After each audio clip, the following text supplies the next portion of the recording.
Chapter 1, Apollo 11, an overview of the official version. Lights, camera, action! Between 1968 and 1972, the National Aeronautics and Space Administration NASA launched 11-manned missions on the Saturn 1B and Saturn V rocket to low Earth orbit. 9 of these manned missions went beyond low Earth orbit using the Saturn V rocket, and 6 landed on the lunar surface, Apollo 11 being the first mission to do so.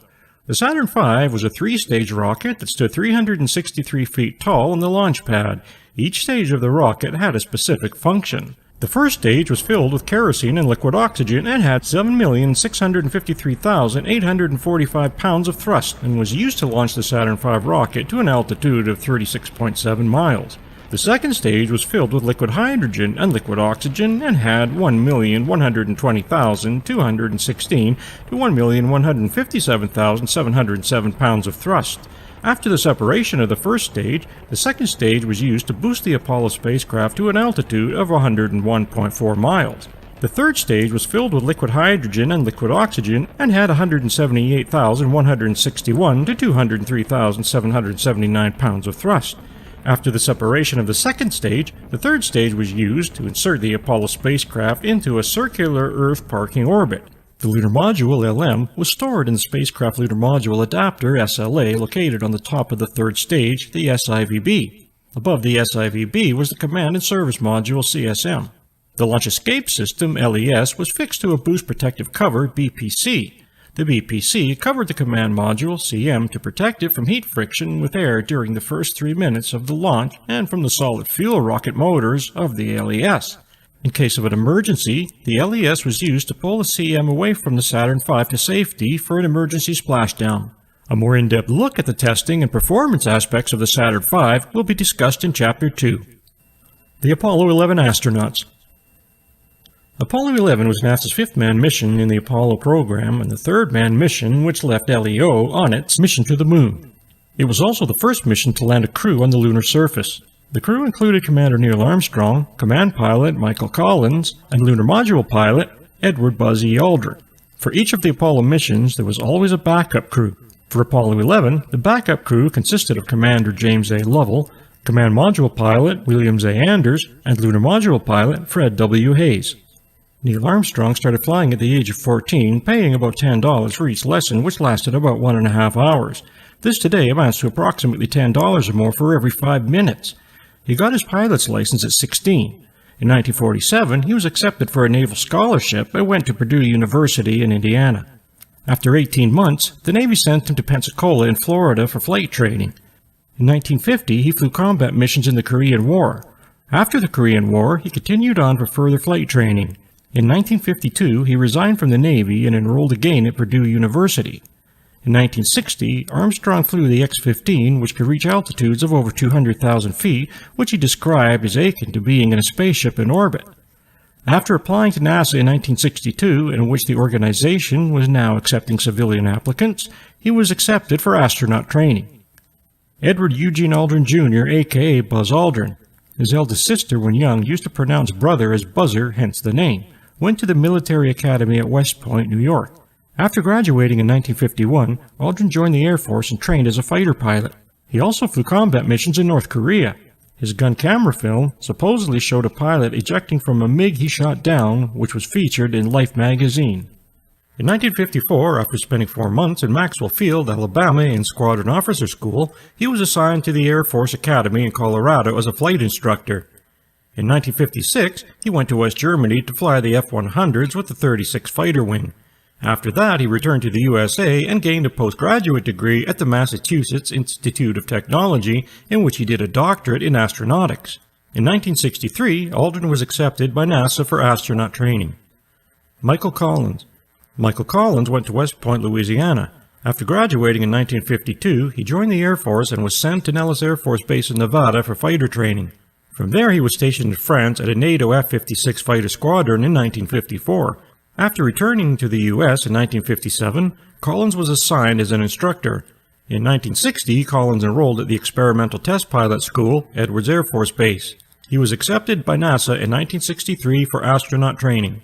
Armstrong, Collins, and Aldrin had been in the Gemini space program, and two of the backup crew members, Lovell and Anders, also had previous experience in space, most notably as crew members on Apollo 8, the first manned mission to have left low Earth orbit to circumnavigate the Moon.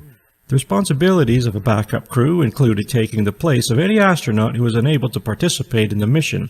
The launch. The launch of Apollo 11 took place at 9:32 a.m. Eastern Standard Time, July 16, 1969, from NASA's Kennedy Space Center Launch Complex 39A for an 8-day mission to the Moon and back. After liftoff, the first stage of the Saturn V was jettisoned to about 40 miles in altitude.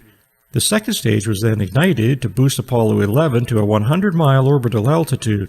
After reaching the required altitude and the jettison of the first and second stages, the first engine burn or firing of the third stage, SIVB, would insert Apollo 11 into a 100 nautical miles circular lunar parking orbit. After 2.5 hours in Earth's orbit, the SIVB rockets would be fired again, putting Apollo 11 on a translunar insertion, TLI, for a free return trajectory for a 3-day voyage to the Moon. Theoretically, the purpose of a free return trajectory was to ensure that return to Earth in the event of a service module engine failure. A half hour after TLI, the Command Service Module CSM would separate from the SIVB, turn around, and dock with the Lunar Module LM to extract it from the spacecraft LM adapter SLA. After docking procedures, the CSM docked with the LM and would have resumed its course toward the Moon for its planned lunar orbit. At this point, Apollo 11 would be put into the Passive Thermal Control PTC mode. This was a slow roll of the spacecraft on its horizontal axis, thus stabilizing the thermal response to solar heating. This will be discussed in detail in Chapter 5. After reaching the Moon, Apollo 11 would then have been inserted into a 60 by 170 nautical mile elliptic orbit. 2 revolutions later, the orbit would have been adjusted to a near circular orbit of 54 to 66 nautical miles. Both of these lunar orbit insertion burns, LOI, would have been made using the CSM's 20,500-pound thrust engine. Lunar orbit and landing. 21 hours after entering lunar orbit, Neil Armstrong and Buzz Aldrin would have entered the LM to check the systems for a descent to the lunar surface. After separating from the CSM, the LM, with Neil Armstrong and Buzz Aldrin on board, would then be put into an elliptical orbit on a perisynthion or low point of 50,000 feet above the Moon. From here, the LM, using its 10,000-pound thrust engine, would have begun its descent for its touchdown on the lunar surface, with Michael Collins remaining in the CSM in lunar orbit. After touchdown on the lunar surface on July 20, 1969, the crew would have prepared the LEM for immediate ascent, and then they would have rested for several hours after depressurizing it for their extravehicular activity, EVA. Armstrong was the first to descend the LM ladder to step onto the lunar surface with his now famous quote, "One small step for man, one giant leap for mankind," although there is now some dispute as to what he actually said. However, for the purposes of this chapter, Armstrong's quote is close enough. Armstrong and Aldrin would spend a total of 22 hours on the lunar surface, with approximately 2 of those hours for EVA. Of these 2 hours, they set up a couple of scientific experiments and collected lunar samples that were brought back to Earth, as well as many photos and videos of their EVA on the Moon. After Armstrong and Aldrin completed their EVA, they then prepared to leave the lunar surface. The LM had 2 basic components, the descent stage and the ascent stage. The descent stage encompassed the landing portion of the LM along with a 10,000-pound thrust engine. The ascent stage had its own 3,500-pound thrust engine. On liftoff from the lunar surface, the ascent stage of the LM separated from the descent stage, using it as a launching pad and leaving it behind on the lunar surface. After liftoff from the lunar surface, the LM docked with the CM 3.5 hours later. Once the LM docked with the CM, all lunar samples and videos were stored on board the CM, and the LM ascent stage was jettisoned from the CM. The latter would have then moved onto its trans-Earth insertion, TEI, for its 3-day voyage back. Again, the Apollo 11 spacecraft would have been put into PTC, and 3 mid-course corrections were planned. The mid-course correction aspect of the mission will be analyzed in detail in Chapter 3. Back to Earth and splashdown. Once Apollo 11 had reached Earth, the CM would have separated from the service module and begun its re-entry procedure by positioning the aft part to enter Earth's atmosphere first. This aft portion of the CM contained the main heat shield needed to protect the astronauts and the CM from burning up due to friction with the Earth's atmosphere. Apollo 11 would have entered Earth's atmosphere at 400,000 feet at 36,194 feet per second. The CM splashed down in the Pacific Ocean approximately 1,000 miles southwest of Honolulu at approximately 12:50 p.m. Eastern Daylight Time, July 24, 1969. All of this, of course, is according to the official records, but there are many unanswered questions and contradictions regarding the Apollo Man-Moon missions, some of which will be discussed in this book starting with the Saturn V. Chapter 2, The Saturn V Rocket. LEO, Far As We Go. The space program was moved to the forefront of the United States foreign policy when the government was caught off guard by the launch of the first artificial satellite in the world, Sputnik, to low Earth orbit, LEO, by the former Soviet Union on October 4, 1957. This mission was followed by Sputnik 2, launched November 3, 1957, and Sputnik 3, launched May 15, 1958. In fact, when it came to the space program, unmanned or manned, the Soviets were first in almost everything. For example, they were first to have satellites in low Earth orbit, have a man-made object pass near the Moon, launch animals to low Earth orbit, launch the first man to low Earth orbit, launch a dual-man mission to low Earth orbit, launch the first woman to low Earth orbit, launch a multi-person crew of 3 to low Earth orbit, have an astronaut leave a space capsule while in low Earth orbit, land a probe on the Moon's surface and transmit from there, rendezvous and dock an unmanned spacecraft in low Earth orbit, send small animals to the Moon and back, apparently unharmed, and rendezvous and dock between 2 manned spacecraft in low Earth orbit for an exchange of crews. As is apparent, the Soviets were well ahead in the space race with their numerous accomplishments. In fact, for 30 years, from 1957 to 1987, they were first in just about everything when it came to their space program. Everything, that is, except having accomplished the first manned landing on the Moon. Today, as of 2018, theirs is the only country in the world with a working manned spacecraft capable of launching astronauts to low Earth orbit to exchange crews with the International Space Station, the ISS. These Soviet firsts prompted the American government to come up with an ambitious plan for gaining superiority over the Soviet space program. This, of course, led to President John F. Kennedy's speech to Congress in 1961 proposing to send a manned mission to the Moon and return the astronauts safely to Earth before the end of that decade.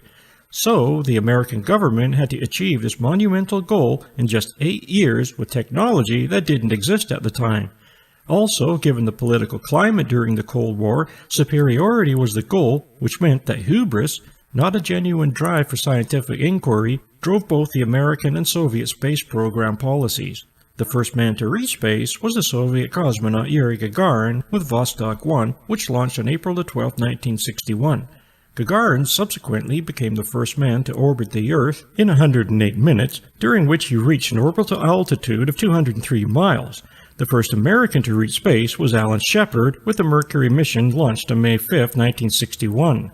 Shepard's mission was a 15-minute suborbital flight reaching a height of 116 miles. Evidently, the American space program had a lot of catching up to do. After Alan Shepard's mission, John Glenn became the first American to orbit the Earth with the second Mercury missions launched February 20, 1962, almost a year after Yuri Gagarin's historic orbital mission. Glenn stayed in low Earth orbit for almost 5 hours. NASA continued with its manned Mercury space program until 1963. It was almost 2 years before the first manned launch of its second space program with the Gemini missions, which ended in 1966. The purpose of these manned missions was to learn and perfect techniques in preparation for the Apollo Moon missions. Further, as the technology evolved with these missions, so did spacecraft capacity, where the Mercury missions was a 1-man crew, Gemini missions a 2-man crew, and Apollo missions a 3-man crew. It became obvious in the Mercury and Gemini missions that automation was a necessary component in any manned mission in low Earth orbit or beyond.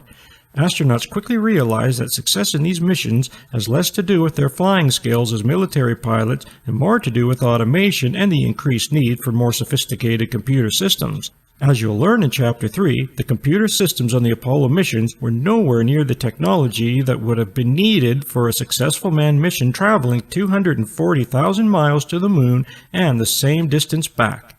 After the end of the Gemini manned missions, NASA continued with the Apollo program, which launched the first, unmanned Saturn IB on February 26, 1966, manned Saturn IB with Apollo 7 on October 11, 1968, and unmanned Saturn V on November 9, 1967.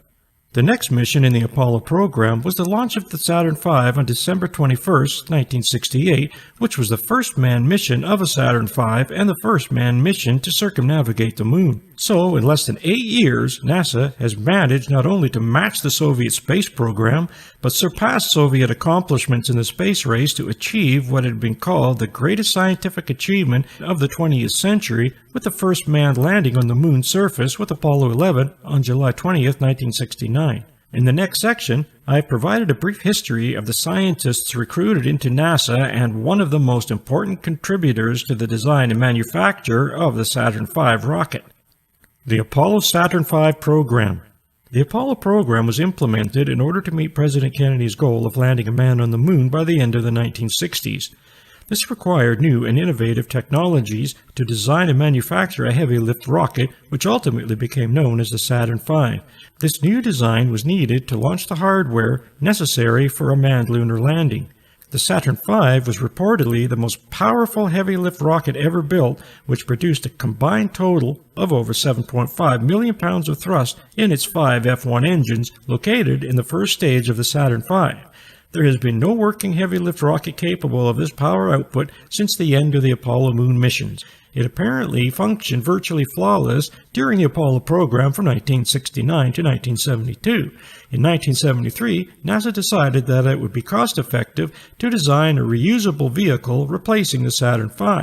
In 1973, NASA decided that it would be cost-efficient to design a reusable vehicle replacing the Saturn V, which was supposed to have been proven technology. Subsequently, the Saturn V program was cancelled after launching the first American space station, Skylab, on May 14, 1973. After several years without a manned space vehicle, NASA launched its first reusable manned spacecraft, the Space Shuttle, on April 12, 1981, 20 years to the day since Yuri Gagarin became the first person to orbit the Earth. However, due to the claims of cost inefficiencies and overruns, the Space Shuttle program was also cancelled in 2011. As of today, NASA no longer has a working manned space vehicle capable of launch to LEO. History. The Saturn V rocket program's origins go back to World War II and the German rocket program with its Vengeance Weapon 1 aeroplane V1 and the Vengeance Weapon 2 rocket V2. The V2 was the first ballistic missile ever built and was used to terrorize London in World War II. The architect of the V1 and V2 was Wernher von Braun, reportedly a brilliant aerospace engineer who, as history records, was secretly moved to the United States from Germany at the end of World War II by the American Office of Strategic Services, OSS, under its program, Operation Paperclip. The OSS was a predecessor of the Central Intelligence Agency, CIA. It is estimated that the OSS recruited 1,600 German scientists, engineers, and technicians, while the Soviets recruited an estimated 2,000 German scientists. Wernher von Braun and the other German scientists worked for the U.S. Army on its Intermediate-Range Ballistic Missile, IRBM program. Later, von Braun and his group were absorbed into the newly formed space agency, NASA. Wernher von Braun and his alleged war crimes. 2 years before World War II, Germany had moved their rocket technology to Peenemünde, a rocket base located on the island of Usedom on the Peene River off the Baltic coast. However, after World War II began, Allied forces launched air raids on Peenemünde, as a result of which this technology, along with the technicians, were moved to other bases around the country, like the underground rocket base at the Middelwerk plant. Serious allegations amounting to war crimes against humanity have been made about personnel of that particular facility, including Wernher von Braun, who was a member of the Nazi Party. During World War II, Germany was using concentration camp prisoners as slave laborers at their Mittelwerk plant. An estimated 20,000 slave laborers died from starvation, physical abuse, executions, and brutal working conditions. There has been plenty of debate over the decades about Wernher von Braun's involvement in the estimated 20,000 deaths of war prisoners used as slaves and the deplorable and hellish conditions they had to endure. From Wikipedia. SS General Hans Kammler, who was an engineer, had constructed several concentration camps, including Auschwitz, had a reputation for brutality and had organized the idea of using concentration camp prisoners as slave labor in the rocket program. Arthur Rudolph, chief engineer of the V-2 rocket at Peenemünde, endorsed this idea in April 1943 when a labor shortage developed. More people died building the V-2 rockets than were killed as it by a weapon. Von Braun admitted visiting the plant at Mittelwerk on many occasions and called conditions at the plant repulsive, but claimed never to have witnessed any deaths or beatings, although it had become clear to him by 1944 that deaths had occurred. He denied ever having visited Mittelbrau-Dora concentration camp itself, where 20,000 died from illness, beatings, and intolerable working conditions. There were investigations of some of the scientists recruited by the American government, and it's believed that von Braun himself was questioned about what he knew of the conditions at Mittelbrau-Dora concentration camp. However, all of these scientists' records were expunged by the OSS when they were recruited by the United States, practically ending any paper trail implicating these German scientists, including von Braun. The CIA has maintained that secrecy, although, as the above quote shows, it's now more of an open secret. There were supportedly some witnesses that testified in behalf of von Braun, saying he tried to better working conditions for the slave laborers when possible. However, the veracity of these witnesses and their statements should be considered first before coming to any conclusions. As for Werner von Braun's Nazi affiliation, proponents of the Apollo mission say that conspiracy theorists use this fact to promote the Apollo mission hoax story. Most serious researchers, who believe these missions to have been fake, separate von Braun's Nazi affiliation and acknowledge his purported brilliance in rocket technology. However, there is a limit to how far that technology will go. Likewise, serious proponents of the Apollo missions also acknowledge von Braun's Nazi affiliation, along with his purported brilliance in rocket technology. The Apollo-Saturn rocket series starts with tragedy. After being recruited into the newly formed space agency NASA, Werner von Braun was appointed as the director of the Marshall Space Flight Center, MSFC, and as chief architect of the Saturn V rocket. The Apollo program started with the first launch in 1961 involving a variation of the Saturn V rocket, leading up to the first manned mission to land on the lunar surface in 1969. However, when trying to explain each mission and its progress, Apollo mission nomenclature gets a little complicated. For example, the first mission in this series was Saturn Apollo 1, SA-1, not to be confused with Apollo 1, which was a mission simulation of a launch that ended up in tragedy, killing 3 astronauts.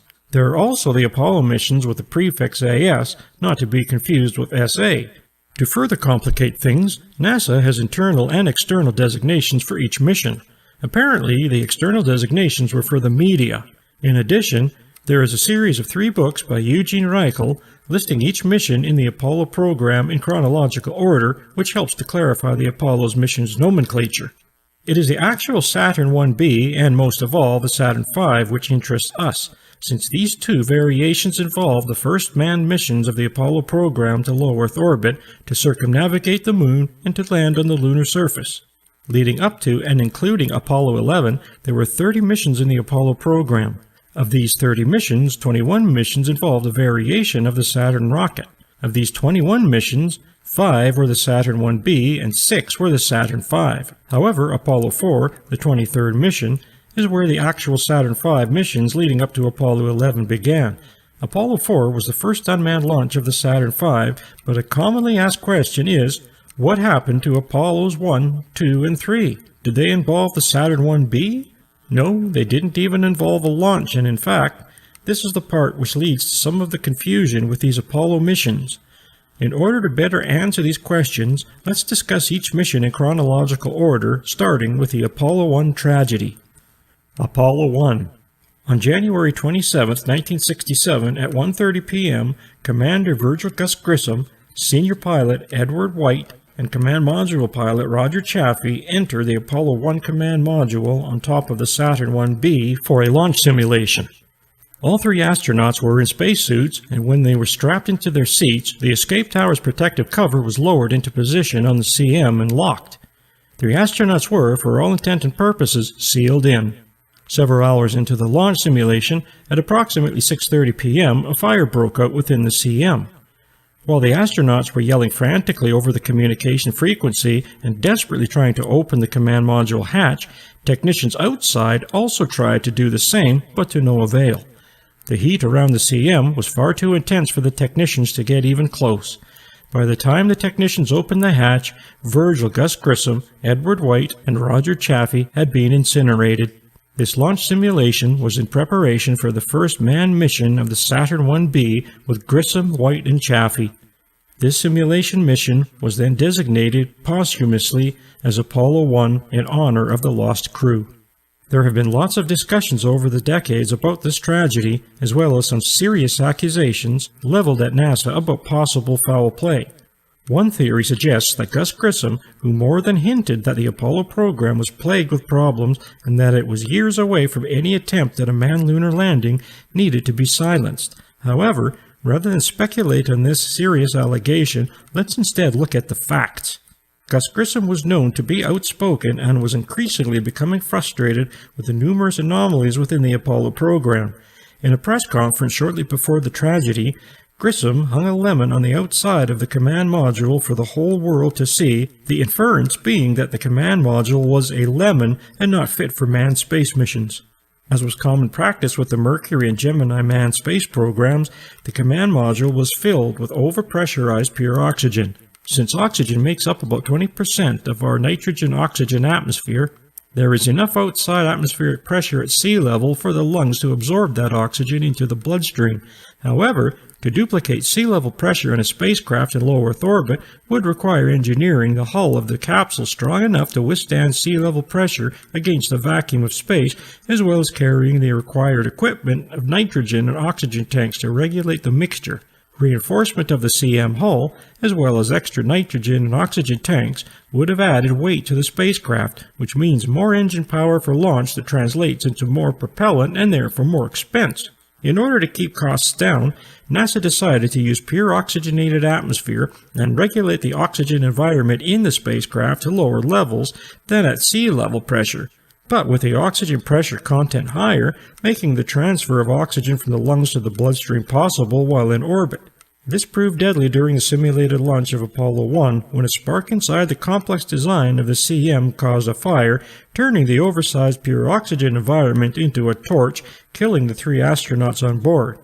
After the tragic incident, NASA changed the CM environment to 60% oxygen and 40% nitrogen on launch, which decreased slowly on ascent to the eventual pure oxygenated environment over the next day.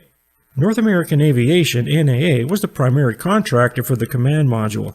NAA Inspector Thomas Barron had submitted a 500-page report and testified to Congress on April 21, 1967, regarding the anomalies leading up to the Apollo 1 tragedy. 6 days later, Thomas Barron, his wife, and stepdaughter were all killed instantly when a train crashed into their car. Since then, Thomas's 500-page report to Congress has disappeared. You can find NASA's internal review report detailing its findings on its website, but there is nothing conclusive to the actual cause of the Apollo 1 tragedy. However, the report does make for some disturbing reading. It seems that no one had seriously considered the hazards of an overpressurized cabin full of pure oxygen. Wikipedia. In the first episode of 2009 documentary series, NASA, Triumph and Tragedy, Jim McDivitt said that NASA had no idea how a 100% oxygenated atmosphere would influence burning. Similar remarks by other astronauts were expressed in the 2007 documentary film In the Shadow of the Moon. These two understated quotes delineate the expertise of NASA's personnel involved in the Apollo program, who were seemingly ignorant to the dangers of an overpressurized oxygenated environment. Note to NASA: it has been established throughout millennia that depriving fires of oxygen is a very effective way of putting fires out. Common sense should then dictate that a pure oxygenated environment is not only a fire hazard, it's a blowtorch waiting for a spark. Apollos 2 and 3. After the Apollo 1 tragedy, Apollo 2 was assigned to a previous mission, AS-202, and Apollo 3 was assigned to AS-203. Therefore, the very existence of Apollos 2 and 3 is up for discussion. Apollo 4. This was the 23rd mission and the first to involve a Saturn V, which was an unmanned mission launched from Cape Canaveral on November 9, 1967. It was a low Earth orbit mission. Duration of this mission was 9 hours. Apollo 5. This was the 24th mission and the fourth to involve a Saturn 1B, which was an unmanned mission launched on January 22, 1968. It was the first mission to test an unmanned lunar module LM in low Earth orbit, but it should be noted that this particular LEM was structurally incomplete. Therefore, this doesn't qualify as a test on the LM in the actual conditions of spaceflight. Duration of this mission was 11 hours. Apollo 6. This was the 25th mission and the second to involve a Saturn V, another unmanned mission launched on April 4, 1968. Apollo 6. This was the 25th mission and the second to involve a Saturn V, another unmanned mission launched on April 4, 1968. It was a low Earth orbit mission. This mission had significant problems with its 5 F1 engines. Duration of this mission was 10 hours. Apollo 7. This was the 22nd mission, the fifth to involve the Saturn 1B and the first manned Apollo mission launched on October 11, 1968. Its mission was to test the CM service module SM in the actual conditions in space in low Earth orbit. Duration of this mission was 11 days. Apollo 8. This was the 27th mission launched on December 8, 1968. This mission should be considered the most significant of three reasons, as it was the first manned launch of Saturn V, mission to leave low Earth orbit, and mission to circumnavigate the Moon. Up to the launch of Apollo 8, the Saturn V had combined total of only 19 hours of experience in actual conditions of spaceflight, and yet this mission was reported to have been flawless. Duration of this mission was 6 days. Apollo 9. This was the 28th mission and fourth to involve the Saturn V and the second manned mission of the vehicle launched on March 3, 1969. This was the second mission to involve the LM and the first manned mission involving that vehicle. However, this LM should be considered the first test in the conditions of spaceflight since it was a structurally complete version of the vehicle. Duration of this mission was 10 days. Apollo 10. This was the 29th mission, the fifth to involve the Saturn V and the third manned mission of that vehicle, launched on May 18, 1969. It was the second manned mission to leave low Earth orbit to circumnavigate the Moon. It was also the second manned mission of the LEM. While in lunar orbit, the LM separated from the CM. The LM descended to within 50,000 feet of the lunar surface and then aborted the descent to rendezvous and dock back with the CM. This mission was supposed to have been a test run for Apollo 11. Duration of this mission was 8 days. Apollo 11. This was the 30th mission and the sixth to involve the Saturn V and the fourth manned mission of that vehicle, launched on July 16, 1969. It was the third manned mission to leave low Earth orbit to circumnavigate the Moon and involved the first manned lunar landing. Duration of this mission was 8 days. The program continued with Apollos 12 to 17, but the focus of this chapter are the missions leading up to and including Apollo 11. Note: from the 23rd mission on, the duration of each mission of the Apollo series had been rounded off. For the exact durations of these missions, see NASA's website at www.nasa.gov. When one actually studies the details of the Apollo program, it can be seen that, aside from testing of the different components of the Saturn rocket on the ground, there was a minimal amount of testing done of the functional Saturn 1B and Saturn V in the actual conditions of spaceflight before the first manned missions of those vehicles. However, before I talk about the minimal testing of the Saturn V, we must discuss one of the most important aspects of the Saturn V, i.e., the powerful F1 engines. The F1 engines were an integral part of the Saturn V, necessary for the success of an Apollo moon landing mission, and, as you'll learn in the next section, the power output of these engines of the Saturn V were overrated. In layman's terms, low F1 engine power means no Apollo moon landings. The overrated power of the FV1 engines. Studies by scientists and engineers outside of the Western engineering and scientific communities that question any aspect of the Apollo missions are usually not publicized in the Western scientific journals or magazines and are, for the most part, ignored. However, it's not so easy to ignore the work of these scientists: Gennady Ivankov, Ph.D., Alexander Popov, Ph.D., Andrei Bulatov, NSG, and S.G. Pogrovsky, Ph.D., in their works, as their work disputes the claim by NASA on the performance of the Saturn V, in particular the F1 engines. The concept of the powerful F1 engines was actually initiated by the Air Force in the 1950s. However, after President Dwight E. Eisenhower established NASA on July 29, 1958, NASA assumed responsibilities for the F-1 engines and awarded the contract for design and production to Rocketdyne. One of the main differences between the Saturn 1B and the Saturn V was their lift capabilities.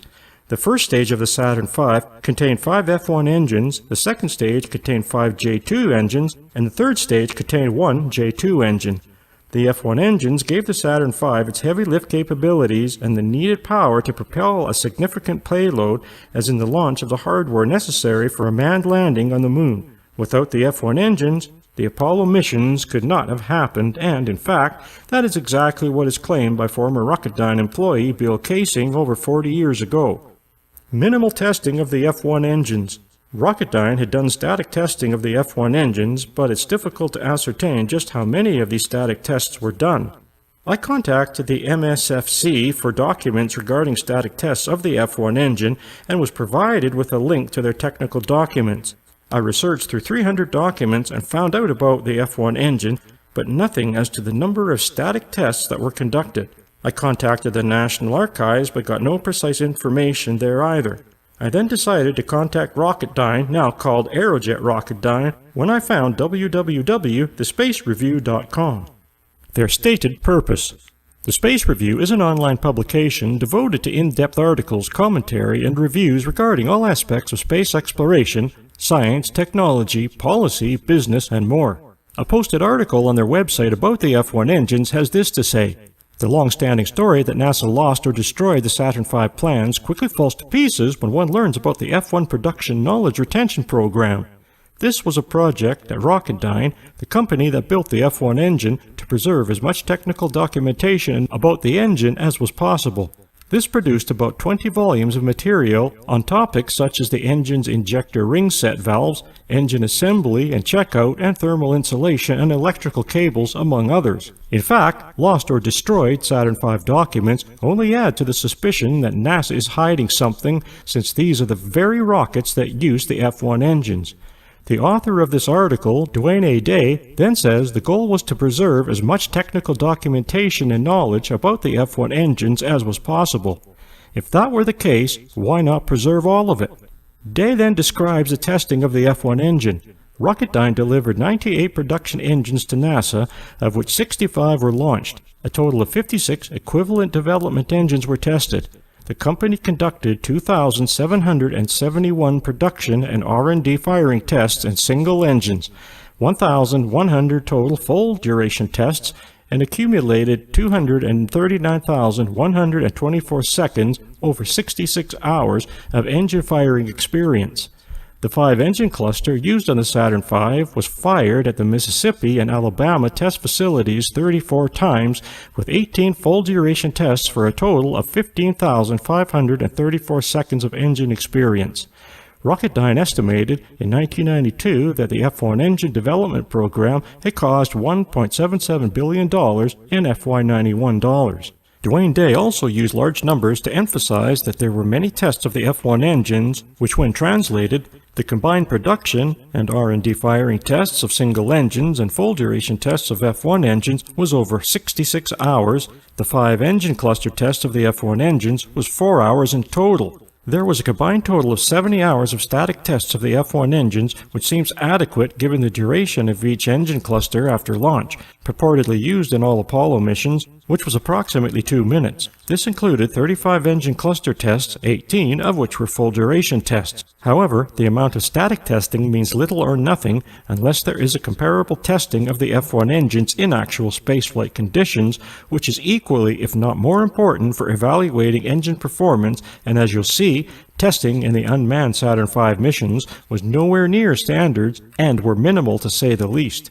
But before we discuss the overall testing of the F-1 engines in spaceflight conditions, we take a look at some of the disturbing test practices before these engines were assigned to their particular mission. I have chosen these 4 missions for their historical significance in the Apollo programs to highlight this. Apollo 4. The first test firing was on February the 17th, and the program duration of just under 41 seconds met all of the test objectives. Another test was conducted on February 25th, but a red line observer reacted to an incorrect reading by ending the test 83.2 seconds into the planned duration of 128 seconds. The incorrect reading proved to be due to a faulty transducer. After analysis of the results, it was decided that the full duration test would not be needed. S1C1 was refurbished, subjected to a number of inspections and checks by MSCF's laboratories, loaded on the sea-going barge Poseidon, and shipped to KSC. It became the first stage of AS-501, which was launched unmanned as Apollo 4 on November 9, 1967. The first test firing of these engines of Apollo 4 was conducted on February 17 and 25, 1966. These F-1 engines were then stored at the Kennedy Space Center, KSC, for a year and 8 months before they were used on Apollo 4, and that is without any further testing of these engines. This mission seemingly worked flawlessly. Apollo 6. SIC-2 was installed on the static test stand at MSCF in May 1966. The first test firing on June 7, 1966 lasted for 123.3 seconds. However, on the F-1 engines on this stage, F-4017 showed thrust anomalies. After being removed, it was inspected, refurbished, and subjected to 3 further individual tests, during which it functioned satisfactorily. It was reinstalled at SIC-2 in August. Refurbishment, inspection, and checkout of the stage by several of MSFC's laboratories took several months. It was then loaded on board the barge Poseidon, shipped to KSC in March 1967, and became the first stage of AS-502, which was launched unmanned as Apollo 6. Apollo 6 was launched April 4, 1968, almost 2 years after the recorded test of its F-1 engines. This mission experienced problems with its F-1 engines during launch, which will be discussed in detail further below. Apollo 8. The first SIC to be manufactured by Boeing at the Michoud Assembly Facility in Louisiana was SIC-3, and it was the final stage tested at MSFC. It was shipped by the barge Poseidon from Michoud to MSFC and placed on the static test stand on November 3, 1966. The first test on November 15, 1966 lasted for 121.7 seconds. The stage was removed from the stand on November 21st and returned to Michoud. After refurbishment, engineer change orders, and system checks, NASA accepted it for shipment to KSC. On arrival there on December 27, 1967, it was placed in storage. It became the first stage of AS-503, which was to be the third unmanned test flight of the Saturn V. But when this was cancelled, the vehicle was used for Apollo 8, the first manned mission which flew out to orbit around the Moon. The F-1 engines were stored for over a year without any further testing before they were used to launch Apollo 8, and in just 7 months, the problems that plagued Apollo 6 were resolved before the first manned mission of Apollo 8, which was seemingly flawless. Apollo 11. On March 1, 1968, SICS arrived at the Mississippi Test Facility on the barge Pearl River. It was installed in the B-2 stand on March 4th and subjected to months of checkout and tests. Finally, on August 13th, it was fired for a planned 125 seconds. All F-1 engines performed within their performance parameters. This test was particularly significant due to the inclusion of the POGO suppression system added after Apollo 6 suffered from the longitudinal oscillations when launched on April 4th. Following the post-fire checks, the stage was returned to Michoud on August 28th for refurbishment, modification, and checkout. On 16 February 1969, it was loaded onto the barge Orion for shipment to KSC, where it arrived 4 days later. SIC-6 is perhaps the most historically significant of the Saturn V first stages because it was stacked as SA-506 and launched as Apollo 11, the mission that achieved Kennedy's challenge of landing men on the Moon. It seems that there were no more test firings of the F-1 engines after August 1968, which was touted to be the most historically significant mission in the Apollo program, as well as the greatest scientific achievement of the 20th century. The previous 4 quotes are from the same book on the F-1 engine. In a review of that book, Jeff Faust has this to say: Young relies on a combination of primary sources, including NASA and Rocketdyne documents, as well as oral interviews with people who worked on the F-1 engines, who provided additional insights and anecdotes that cannot be found in the original documentation. Contrary to what Dwayne A. Day has to say regarding the F-1 production knowledge retention program, it's apparent that decades later, it's up to people who worked on the F-1 engines to fill in the missing data from incomplete documents. Further, as mentioned earlier, it is the lost or destroyed Saturn V documents that are needed to substantiate any of the data related to F-1 engine static tests. In addition, NASA knew that in the early 1960s that the F-1 engines were not up to the task of launching the required Apollo hardware for a manned lunar landing. Former Rocketdyne employee Bill Kaysing exposes the F-1 fraud. The first person to expose the F-1 fraud and simultaneously the Apollo moon hoax was Bill Kaysing, who published a book on it in 1976. Bill Kaysing was an employee of Rocketdyne and had direct access to the documents pertaining to the F-1 engine tests. He was an employee of Rocketdyne from 1956 to 1963, a period which coincides with the first static tests of the F-1 engine. Wikipedia. Kaysing began work as a senior technical writer at Rocketdyne starting on February 13, 1956. On September 24, 1956, he became a service analyst. Starting September 15, 1958, he worked as a service engineer, and starting on October 10, 1962, as a publications analyst. On May 31, 1963, he resigned for personal reasons. Trained as neither an engineer nor a specialist, he nevertheless also served as the company's head of technical publications during his time from 1956 to 1963 at Rocketdyne, a division of North American Aviation, and from 1967 of Rocketdyne International, where the Saturn V rocket engines were designed and built. Bill Kaysing's decision to resign from Rocketdyne had a lot to do with what he saw in the F-1 engine's documents. And aside from the fact that Kaysing was not trained as an engineer nor a specialist, as Wikipedia is quick to point out, it's apparent that Rocketdyne was impressed enough with his expertise to hire him to analyze reports. It follows that Kaysing was more than qualified to read technical documents and evaluate data regarding the F-1 engines. During his employment at Rocketdyne, Kaysing claims to have seen evidence in these documents that the F-1 engines of the Saturn V were not capable of producing the power output needed to launch the Apollo hardware into low Earth orbit for the lunar missions. This is significant since NASA, after much debate, adopted the method of Lunar Orbit Rendezvous LOR for a lunar landing, which required NASA to launch the Apollo lunar hardware as well as the astronauts in one mission, as opposed to launching the lunar hardware in a separate mission. This, of course, would have required the purported heavy lift capabilities of the F-1 engines in the Saturn V. Kaysing had been criticized and ridiculed over the decades, and sometimes in less obvious ways, as with the Wikipedia quote above. However, Kaysing was never deterred, and for the last several decades, he maintained his claims that the real power output of the F-1 engines was far less than NASA claimed. Bill Kaysing writes, "From the date of the decision to simulate, the modified hardware program was conducted. For example, the Saturn C5 moon rocket assembly was built to specifications with one major modification. Instead of total unreliable F-1 engines, the 5 rocket engines of the more dependable B-1 type as used in the C-1 cluster for the Atlas missile were used. Although a cluster of B-1 engines produced only one half of the output of the single F-1 engine chamber, the power, that is, 750,000 pounds of thrust, was sufficient to launch the virtual empty Apollo vehicle. If the rocket had been in its design form, it would have weighed 6 million pounds, or 300 tons fully loaded.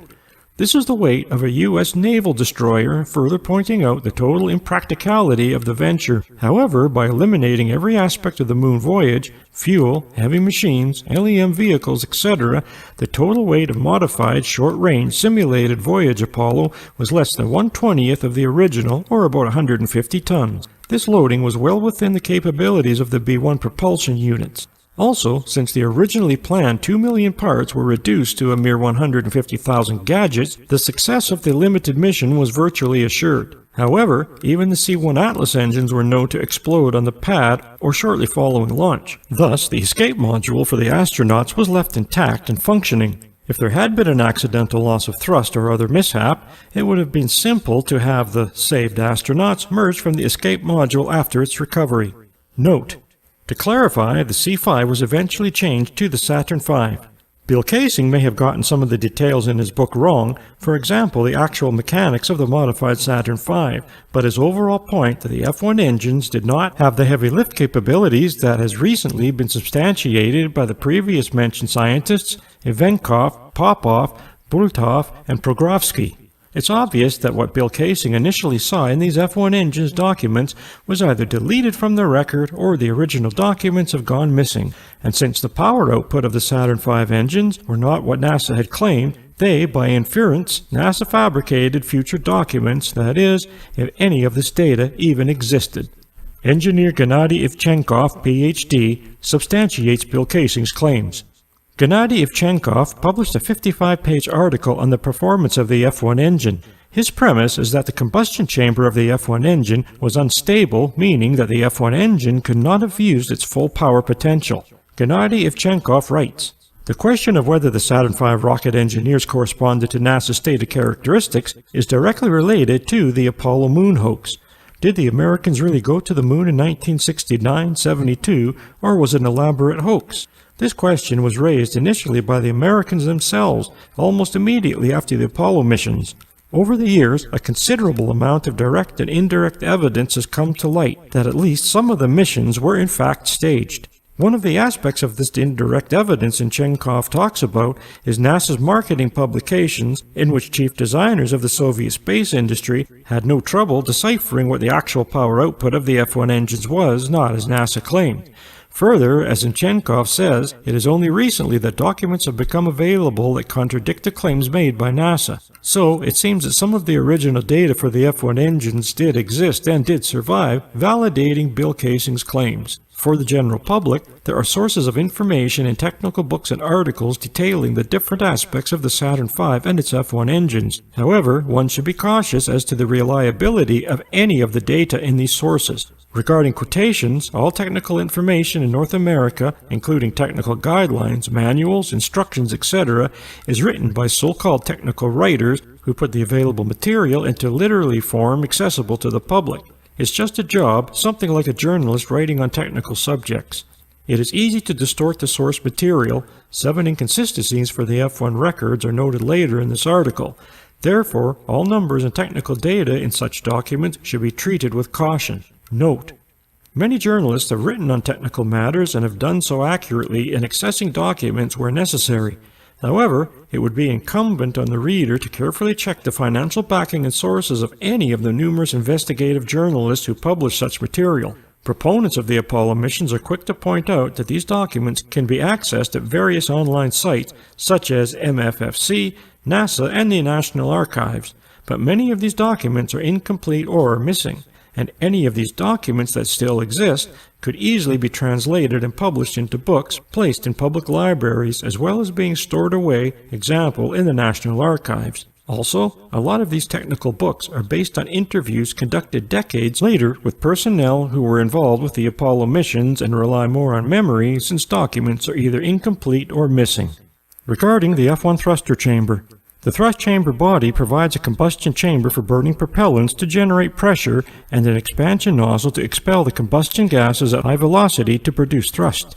The combustion chamber of the F1 engine produced thrust nearly 10 times greater than any previous rocket engine. The temperature of the combustion chamber extension reached 5,900 degrees Fahrenheit and thus needed to be cooled. The material that cooled the combustion chamber was provided by tubes running along the combustion chamber walls. The tubing material needed to be strong enough to withstand the thrust force, yet light enough to minimize the overall weight of the Saturn V. Fuel enters the fuel inlet manifold through 2 inlets set 180 degrees apart. From the manifold, 70% of the fuel is diverted through 89 alternating corrosion-resistant steel down tubes the length of the chamber. A manifold at the nozzle exit returns the fuel through the remaining 89 up tubes to supply the injector. A manifold at the nozzle exit returns the fuel through the remaining 89 up tubes to supply the injector. The fuel flowing through the tubes provides regenerative cooling of the chamber walls during engine operation. It is the material used to make these tubes that cause the combustion chamber instability. As the analysis of Ivchenkov's article shows, the source gives the thickness of the F1 tubes as 0.475 mm, the accuracy of which is highly questionable, since such a wall thickness contradicts the cooling requirements. The combustion chamber tubes were made of thin-walled tubes of nickel alloy Inconel X750, which differ from what was used in the seemingly successful H-1 engines in the Saturn 1B. As Ivchenkov explains, when using Inconel 750, this material could not have withstood the pressures and temperatures produced by the F1 engine thrust. In this case, the combustion chamber thrust would have been throttled back, which means the Saturn V could not have lifted the necessary Apollo hardware into low Earth orbit for a manned moon landing mission. A NASA report regarding a static test of the F1 engine in 1959, as quoted in Chenkov's article, shows that the F1 engine did indeed produce the necessary thrust, but with a catch. In January 1959, Rocketdyne's NASA contract included requirements for a series of feasibility firings of the new F1 booster. 2 months later, the engine hinted at its future success with a brief main stage ignition. The trial run demonstrated stable combustion for 200 milliseconds and achieved a thrust level of 5 million newtons, 1 million pounds. In conducting these tests, Rocketdyne used a solid-wall boilerplate thrust chamber and injector, a far cry from flight hardware, but the unheard-of mark of 4,500,000 newtons or 1 million pounds of thrust had been reached by a single engine. The catch being the sustained static test firing did not match the duration of the Apollo launch up to the separation of the first stage of Saturn V, which contained the F1 engines. This is an important point to remember, keeping in mind the actual conditions of spaceflight. This is obviously an example of what Bill Kaysing was talking about when he stated that the F1 engine's firing tests could not be sustained. Rocketdyne had built several facilities for static testing of the F1 engines. The Bravo Stand test facility at Santa Susana Field Laboratory was used for the F1 components testing. But because of the noise and close proximity to housing, future static tests of the F1 engines were conducted at Edwards Field Laboratory, away from civilian and of course out of sight of the public and the media. And although F1 engine static tests were subsequently done, that's a far cry from actual flight hardware and from using a cluster of F1 engines in actual spaceflight missions using the Saturn V. It is also difficult to determine or access the power output data of the F1 engine static tests leading up to the first Saturn V launch. There was even less testing in actual flight conditions using the F1 engines in the Saturn V, which will be discussed in the next section. As has been previously mentioned, Apollo 6, the unmanned second launch of the Saturn V, experienced several problems during its mission. Unlike the first launch of the Saturn V, which had been almost flawless, this mission ran into difficulties from the very beginning. The reasons was pogo oscillations, which caused various degrees of damage. During the first stage flight, a panel of the payload fairing separated because of vibration and expanding moisture in the structure. While the second stage was operating, failures in the fuel lines caused 2 of the 5 engines to shut down prematurely, which resulted in the third phase of the payload reaching suboptimal orbit. Instead of the desired circular orbit at 118 miles, it achieved an elliptical orbit with a lowest point of 107 miles. The above quote gives the impression that it was anything but the fault of the F1 engines, instead blaming the problem on the pogo oscillations of the Saturn V. If Apollo 6 had been an actual mission, it would not have been able to proceed on its trajectory to circumnavigate the Moon, given that it did not reach optimal orbit. Further, any attempt to increase its orbit in the last-minute attempt to salvage the mission would have been out of the question anyways, as the third stage J2 engine also failed. In analyzing documents for the J2 engines, as well as photos of the Apollo 6 launch, Chenkov observes, various documents and others state that the Apollo 6 and the Apollo 13 had problems with the J2 engines on the second and third stages. The J2 papers mention several cases of cooling tube breakthroughs, but in the available F1 documents, there is no such information. At the same time, on the picture of the Apollo F1 flight, it is obvious that one or more F1 motors of the first stage are burning. Kerosene is leaking, catching fire, and forming a huge tail of flame and soot. Thus, it turns out that NASA, for whatever reason, has not provided complete information about these F1 problems. Considering that the Apollo 6 damage, essentially related to the design of the F1 engine, occurred 7 months before the Apollo 8 mission, and it can be concluded that there was no time for fine-tuning of the engine to the declared characteristics. NASA has inferred that it was the pogo oscillations that caused the F1 engine problem, when in fact it was the opposite. A problem with the F1 engines caused the pogo oscillations, but now we can learn that there were problems with the J2 engines as well. This is another significant point, since the J2 engines would have been needed to boost the Saturn V to LEO and the trajectory for the Moon mission.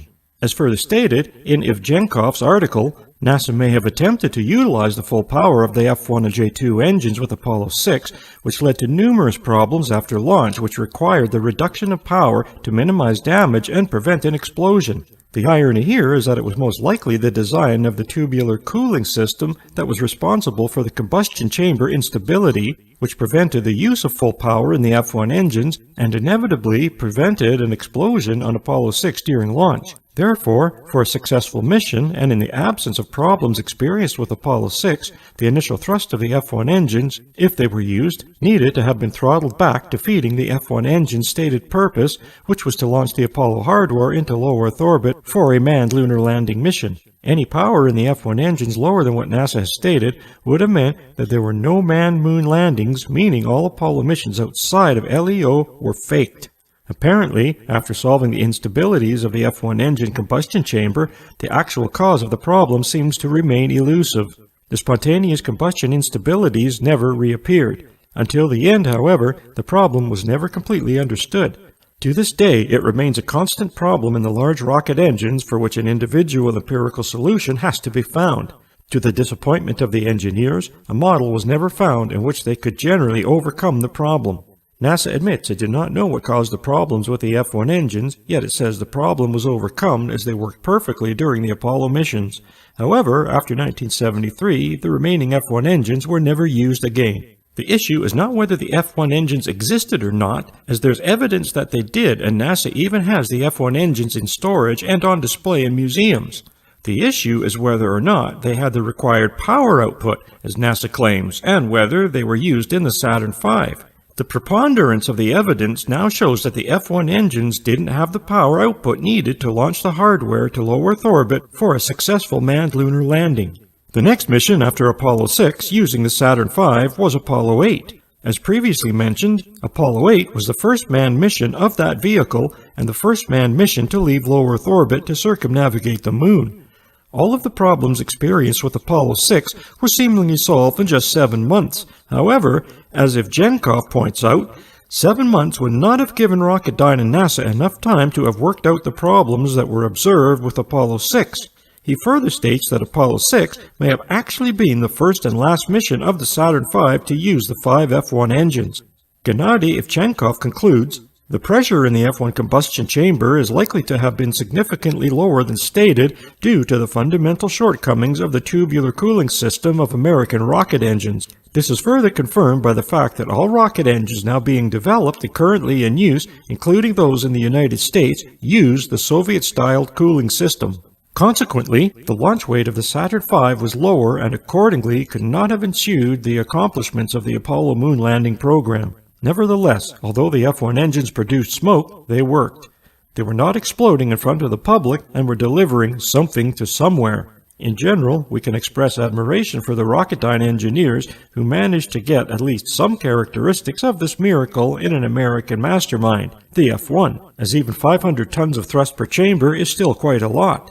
The true F-1 design and its characteristics, apparently, were significantly different from those stated. To reiterate, NASA no longer uses a cooling system in its rocket engines that worked seamlessly perfect during the Apollo moon missions from 1969 to 72, preferring instead to use the Soviet-style cooling system. As would have been expected, Super 8 films by spectators were taken of the Apollo 11 launch. The question is, do any of these old Super 8 films still exist? Yes, they do, and it was one of these films that was analyzed by Alexander Popov and Andrei Bulatov. However, the first thing that comes to mind is the authenticity of the amateur film and whether it had been edited or tampered with.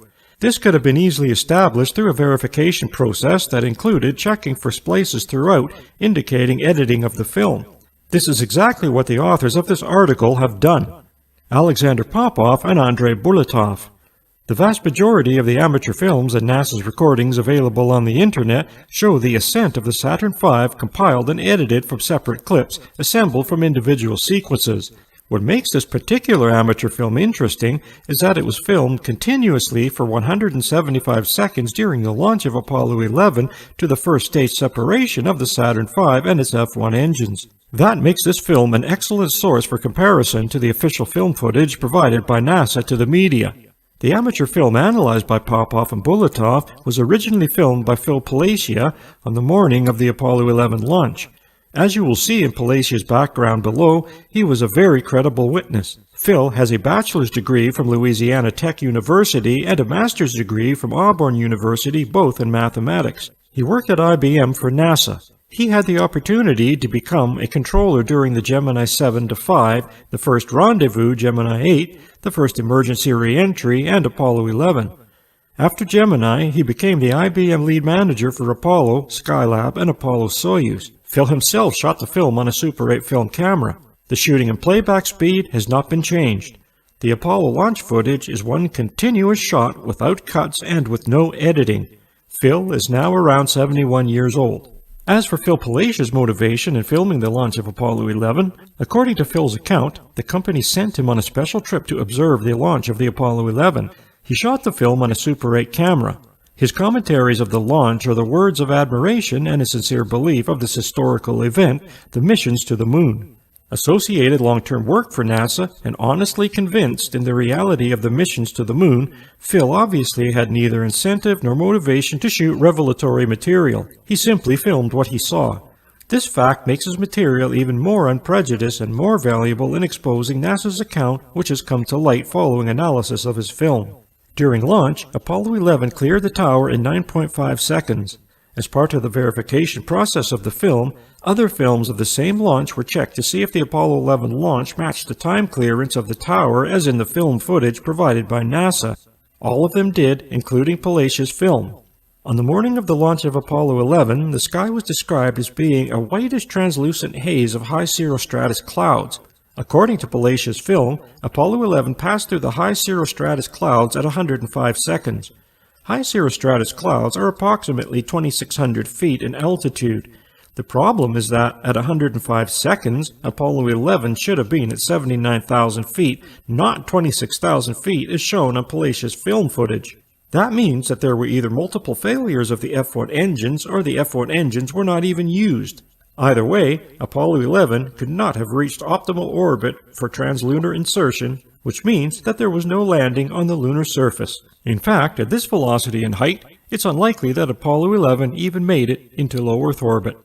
With such a start to the flight, the Apollo 11 craft had no chance of catching up with the required ascent schedule, states the veteran of Baikonur Cosmodrome N.V. Lebedev. Indeed, according to NASA's records, the burn of the first stage of the Saturn V is about 60% of the 120 seconds. Respectively, by the 106th second, the first stage has burnt out 60% of its fuel, and it has made less than 1/8 of its required journey.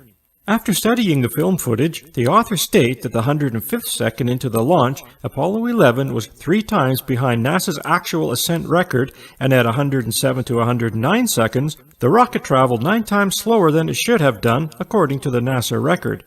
Therefore, based on the results, Apollo 11 had no working spacecraft and therefore no astronauts on board. It also did not have the power to reach low Earth orbit and instead ended up in the Atlantic Ocean once out of range of the media. G.H. Pogrovsky, Ph.D., comes to similar conclusions with the official Apollo 11 film footage.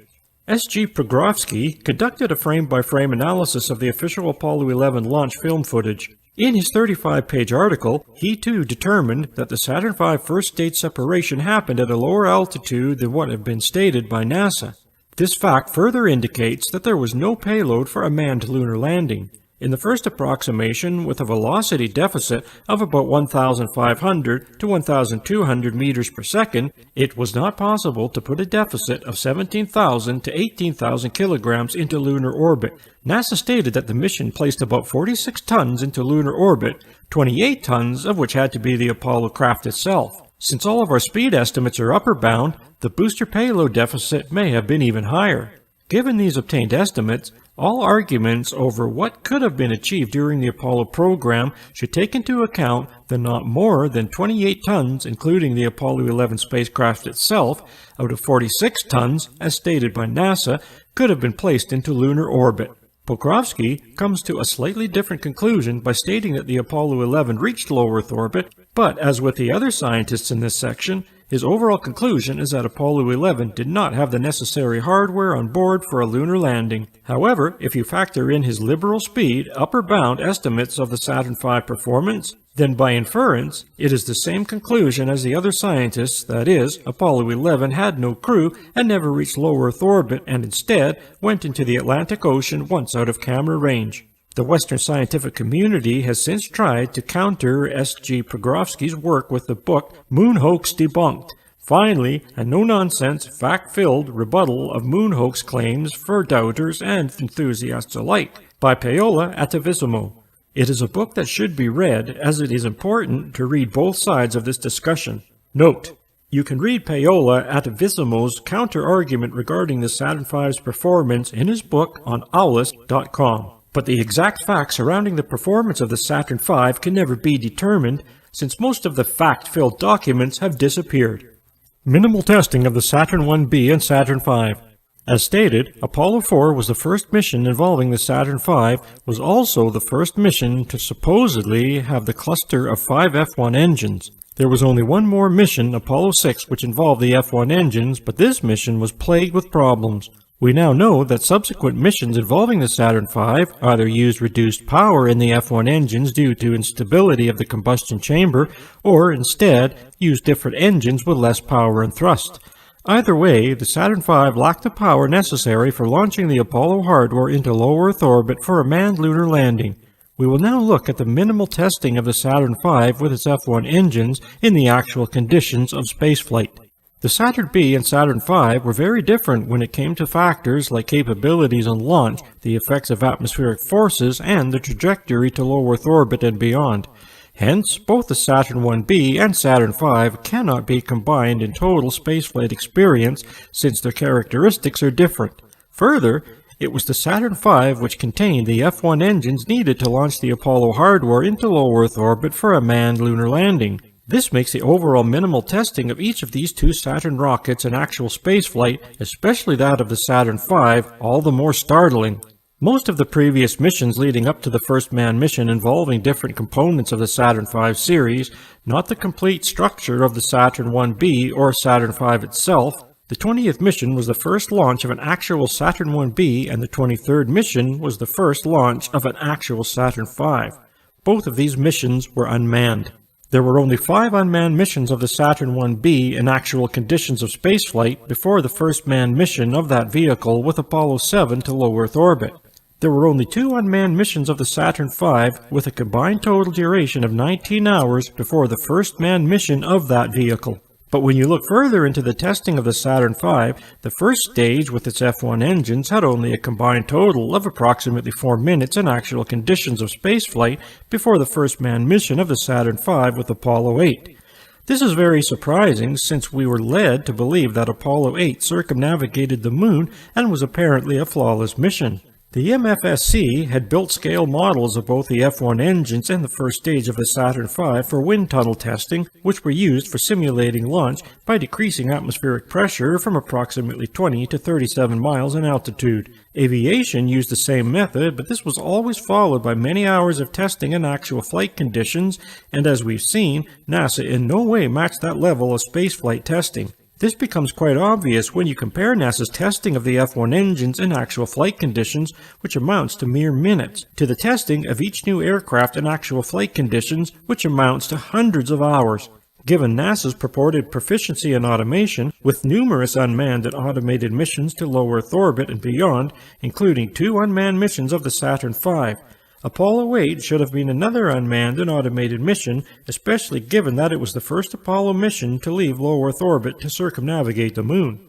This should have been followed by further automated and unmanned missions using the Saturn V to circumnavigate the Moon in order to accumulate as much data as possible. Data from the Saturn V unmanned missions could have then been studied meticulously, making design modifications where necessary before sending the first manned mission outside of low Earth orbit, therefore increasing the chances of success, like we have been led to believe happened with Apollo 8. This would have been a logical first step. NASA then could have launched a series of unmanned and automated Saturn V's complete with the necessary hardware for lunar landing, again to accumulate as much data as possible. These data from automated lunar landings could have been studied, making any design modifications necessary, increasing the success for the first manned lunar landing, as we were led to believe happened with Apollo 11. This would have been a logical second step. Although there had been unmanned landing missions on the lunar surface by both the Americans and the Soviets at that time, it is important to note that up to the Apollo 11 mission, there was nothing of that magnitude of an Apollo 11 landing. It would have made sense to have numerous unmanned and automated landings with the LM on the lunar surface, aside from computer simulations and the use of the Lunar Landing Research Vehicle, LLRV, and the Lunar Landing Training Vehicle, LLTV, used by astronauts as part of their training to simulate lunar landings. There will be an in-depth discussion of this in Part 2 of this series. Software simulations were limited with 1960s technology, but as NASA claims, they had access to the AGC on the Apollo missions from Mission Control. So, they could have easily practiced unmanned lunar landing procedures using the Apollo LM in the actual conditions of spaceflight before the first manned landing. In addition, there were only 4 unmanned missions of the CM and 5 unmanned missions of the SM in the actual conditions of spaceflight before the first manned mission of Apollo 7. The SM would have been a vital aspect of the Apollo missions, given that it was responsible for providing life support systems and propulsion. NASA had 2 vacuum chambers which simulated the vacuum of space large enough to test the CM and SM, but that doesn't compare to the actual conditions of spaceflight in low Earth orbit and beyond. Apollo 8, along with being the first manned mission to use the Saturn V with its cluster of 5 engines, was only the second manned mission of the CM and SM. Further, Apollos 9 and 10 don't amount to much in any way of combined experience for Apollo 11 either. One could argue that the manned Mercury and Gemini space programs should be added in terms of experience along with Apollos 7, 8, 9, and 10, which would amount to approximately 2,000 hours of experience in actual conditions of space leading up to Apollo 11. But that experience should only be applied to astronauts in terms of the human experience in space, since it didn't involve the same design and configuration of the Apollo spacecraft, nor did any of the Mercury and Gemini manned missions involving going beyond low Earth orbit. It is the actual missions involving the Saturn V that were paramount. The Saturn V, CM, SM, and LM were more complex in their design, supposedly incorporating new and innovative fly-by-wire technology. Although fly-by-wire technology was already used in the military aircraft at this time, the Apollo missions were the first to use an integrated fly-by-wire computer system. Therefore, when it came to the testing of new technologies, the same standards used in aviation should have been applied to manned space missions, but obviously this was not the case. In addition to NASA using scale models of the F1 engines and the Saturn V, they were also running computer simulations at the same time when software necessary to run computer simulations was limited. And unlike aviation, which has decades of experience behind it, NASA's manned spaceflight missions to low Earth orbit had only a few years of experience, and manned missions beyond low Earth orbit were non-existent. Chapter 3: Navigation and the Apollo Guidance Computer. Has anyone seen Earth? The Apollo mission's method of navigation was what piqued my interest and motivated me to begin my research. It was a method based on celestial navigation that had been used by ships sailing across the oceans for hundreds of years. It is one thing sailing around the world using this method with established geological landmarks and maps, but quite another when you consider the vast distance relative to our technology when making a 480,000-mile round trip in cislunar space. Even with 1960s technology, such as the much-touted Apollo Guidance Computer, AGC, which was a fly-by-wire system incorporated into this method of celestial navigation, you'll learn how challenging it would have been to even try navigating in low Earth orbit, let alone a 480,000-mile round trip in cislunar space. The relatively new, for that time, fly-by-wire technology used in the Apollo missions had been in use in the military aircraft since the 1950s, but the fly-by-wire AGC was the first fully integrated system used on any manned mission, let alone in low Earth orbit and beyond. I pared down the description of this technology in the next 2 sections for a better understanding. Fly-by-wire. Today, fly-by-wire technology has become common in the airline industry. In aircraft, fly-by-wire technology has eliminated the need for hydraulics to move control surfaces like the rudder, elevator, and ailerons. For example, in previous aviation technology, the pilot would make inputs on the control column to activate the hydraulics, which would move or deflect the ailerons on the outside of the wings to bank the aircraft. This technology has now been replaced in new aircraft like Airbus and Boeing. So, when the pilot makes inputs on the control column, he or she is commanding the computer to send a signal to an actuator to bank the aircraft, replacing the need for hydraulics. Since there are no hydraulics, this method should ideally save on weight and fuel costs, although given today's greed among oil companies, those savings are usually nil. The first fully integrated use of a fly-by-wire system with no mechanical or hydraulic backup system was the Apollo Lunar Landing Research Vehicle, LLRV, which was first flown in 1964 and was used for training the Apollo astronauts. The LLRV was configured to simulate the LM in 1/6 gravity for lunar landing practice. This technology was then incorporated into the Apollo spacecraft design. The LM's fly-by-wire system was tested for the first time at actual conditions in low Earth orbit with Apollo 9 in March of 1969. The second test of the fly-by-wire system in actual conditions with the Apollo 10 in lunar orbit to a descent to within 50,000 feet of the lunar surface in May 1969. Both of these missions were supposed to have been a test run for Apollo 11. Any and all anomalies with the fly-by-wire AGC managed to be sorted out in just 4 months with only 2 Apollo missions in the actual conditions of spaceflight. The first civilian aircraft to use fly-by-wire technology was the Concorde in 1969, which entered commercial service in 1976. The manufacturers of Concorde decided to err on the side of caution and tested their aircraft's fly-by-wire system for 6 years before allowing any passengers on board. Apollo Guidance Computer. The AGC was designed by the Massachusetts Institute of Technology, MIT, and manufactured by Raytheon. Each Apollo mission had 2 of these computers, one for the CM and the other for the LM. The AGC evolved from navigating the CM to the Moon and back to a fully integrated fly-by-wire computer system responsible for attitude, the reaction control system, RCS thrusters for trajectory, and the service propulsion engine of the CM. The AGC had 3 main components. 1. The inertial measurement unit, IMU. 2. The optics containing a sextant and scan telescope. And 3. A computer to integrate the systems including the guidance, navigation and control, GN and C system. The inertial measurement unit. The inertial measurement unit, IMU, was responsible for detecting the internal motion of the spacecraft. It consisted of 3 swivel gimbals which contained spinning gyroscopes to hold them in place as the spacecraft's position orientation changed. The principle is the same as the gyros installed in aircraft flight instruments, especially in general aviation, although this is now being replaced with the new glass cockpit technology, much like the airliners have been doing for the last couple of decades. For example, the attitude indicator in an aircraft is a gyro instrument with an artificial horizon as a reference for the pilot. The attitude indicator remains fixed in reaction to the ground with the aircraft moving around the instrument, therefore giving the pilot pitch, bank, and roll information. With the Apollo spacecraft, this inertial space was in reference to the stars, and given that the Apollo astronauts were military pilots, they requested that a similar instrument be installed in the CM and LM.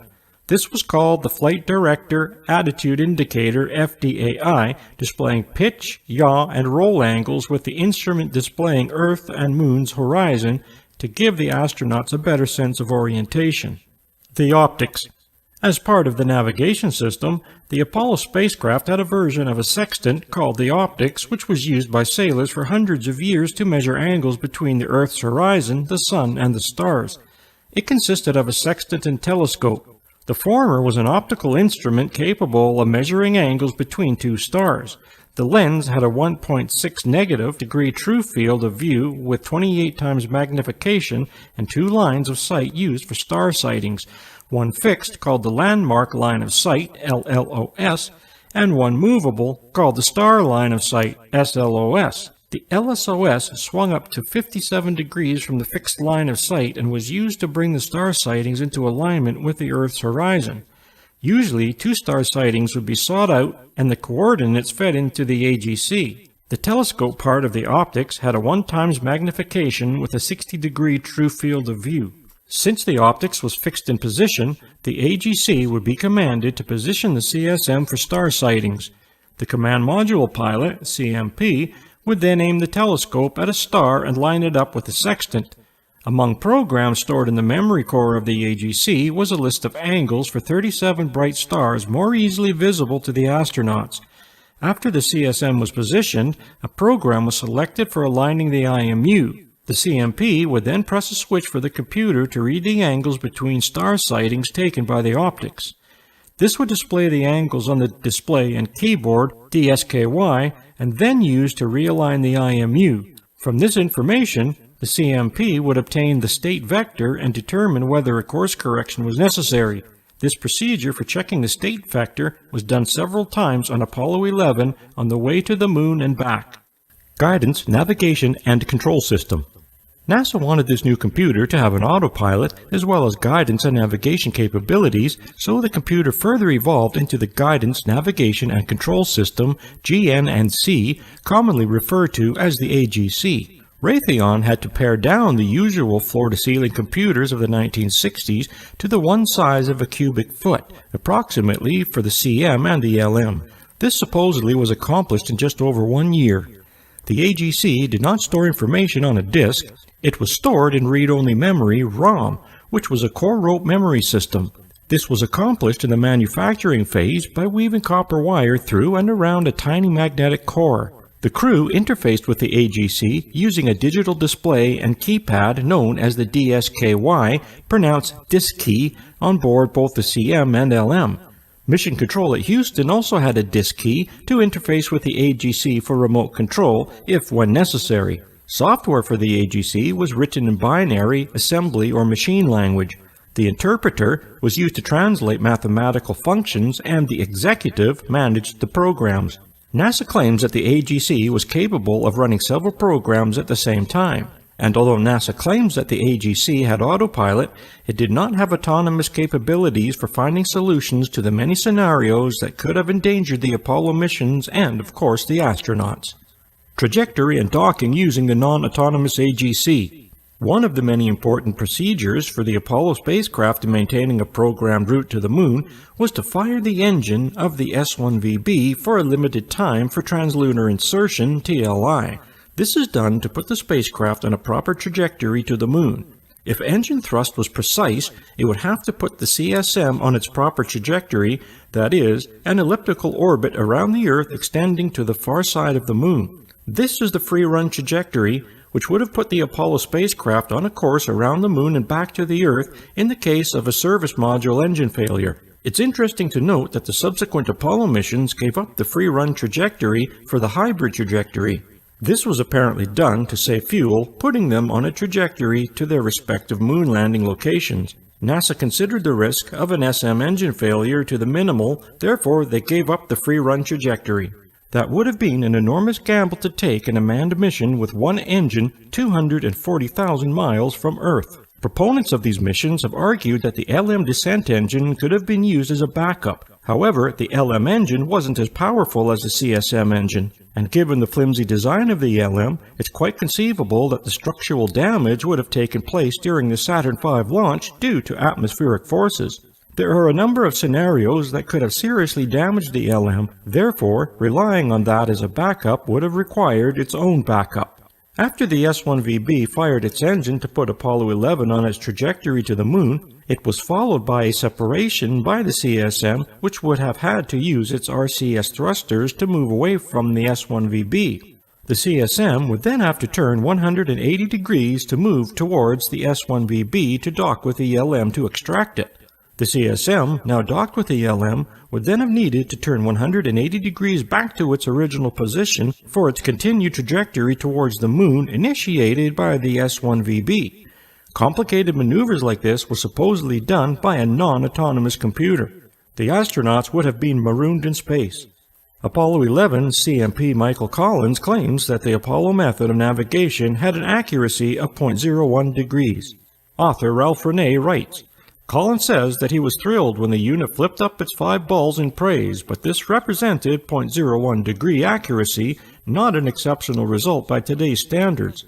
There are 60 nautical miles to a degree, and 0.01 degree equals 0.6 nautical miles. Many navigators on small wave-tossed boats equal this performance. Works well in small boats and planes, but on a 480,000-mile round trip? Ralph Renee continues on with an in-depth examination of his book using an analogy. I'll use a variation of that analogy to show how easily a spacecraft moving through the vacuum of space can, for a variety of reasons, move off course.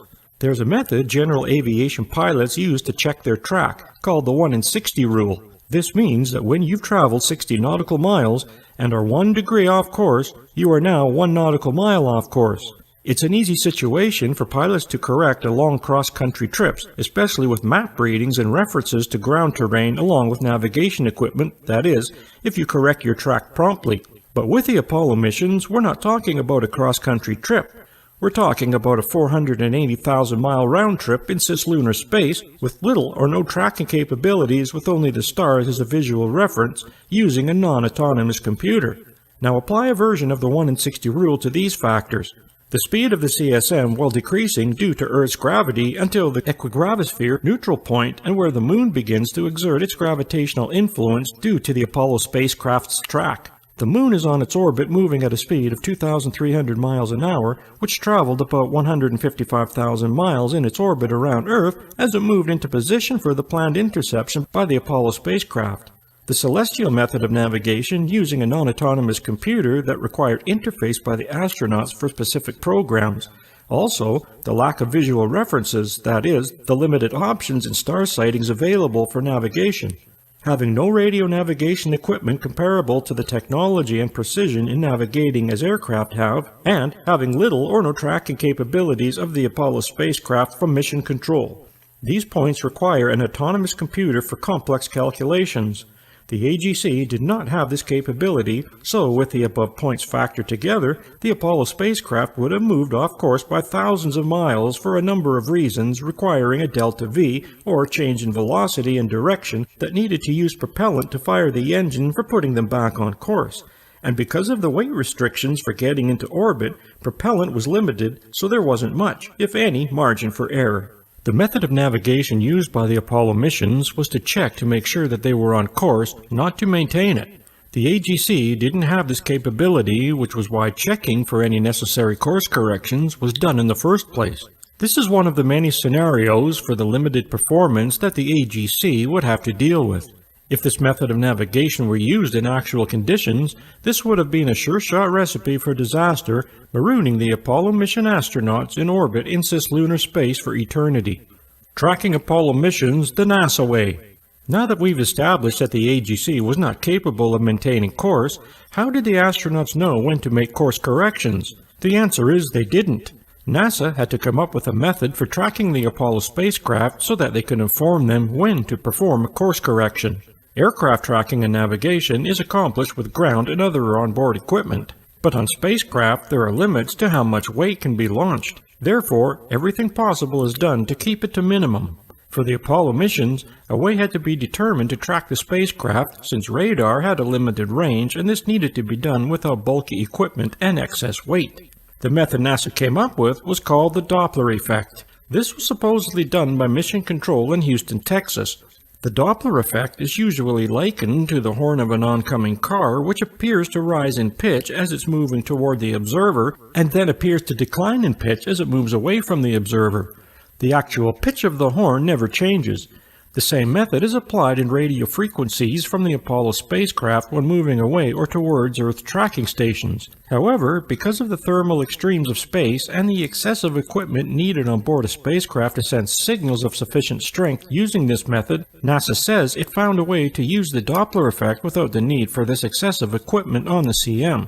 Given that a powerful, accurate radio signal would in any case be sent to the spacecraft to carry voice and data from Mission Control, engineers simply arranged that it be modified on board in a known way and retransmitted back to the ground, this time carrying voice and data from the spacecraft. If the frequency of the signal from Earth was precisely known, then so was the spacecraft, if it were not moving. After equipment on the ground received the downlink from the spacecraft, the precise frequency was compared to the uplink. A lower frequency meant that the spacecraft was moving away from the ground station, and a higher frequency meant that the spacecraft was moving towards the ground station. NASA claims that this modified method could determine the CM's distance to an accuracy of about 30 meters, which avoided the need for excessive onboard equipment. The Doppler effect method. So precise that it could have been used to track the CM and allow Mission Control at Houston to radio the astronauts to make a course correction if needed, based on tiny Doppler shifts in radio frequency that determine the CM's position to an accuracy of 30 meters anywhere on a 480,000-mile round trip in cislunar space, without the necessary equipment on board the CM, relying on no disruption in radio frequency. Radio and communication failures happen all the time, even with today's more sophisticated network. However, since radar wouldn't have the range needed to track spacecraft in cislunar space back then, NASA had to come up with a method of tracking the Apollo spacecraft in a way that would at least convince the public. Yet NASA had said that this method worked perfectly for all of the 9 Apollo missions that supposedly went beyond low Earth orbit. And if it seems NASA was stretching its navigation technique a little, the Apollo 13 incident was another story altogether. Theatrics at its best.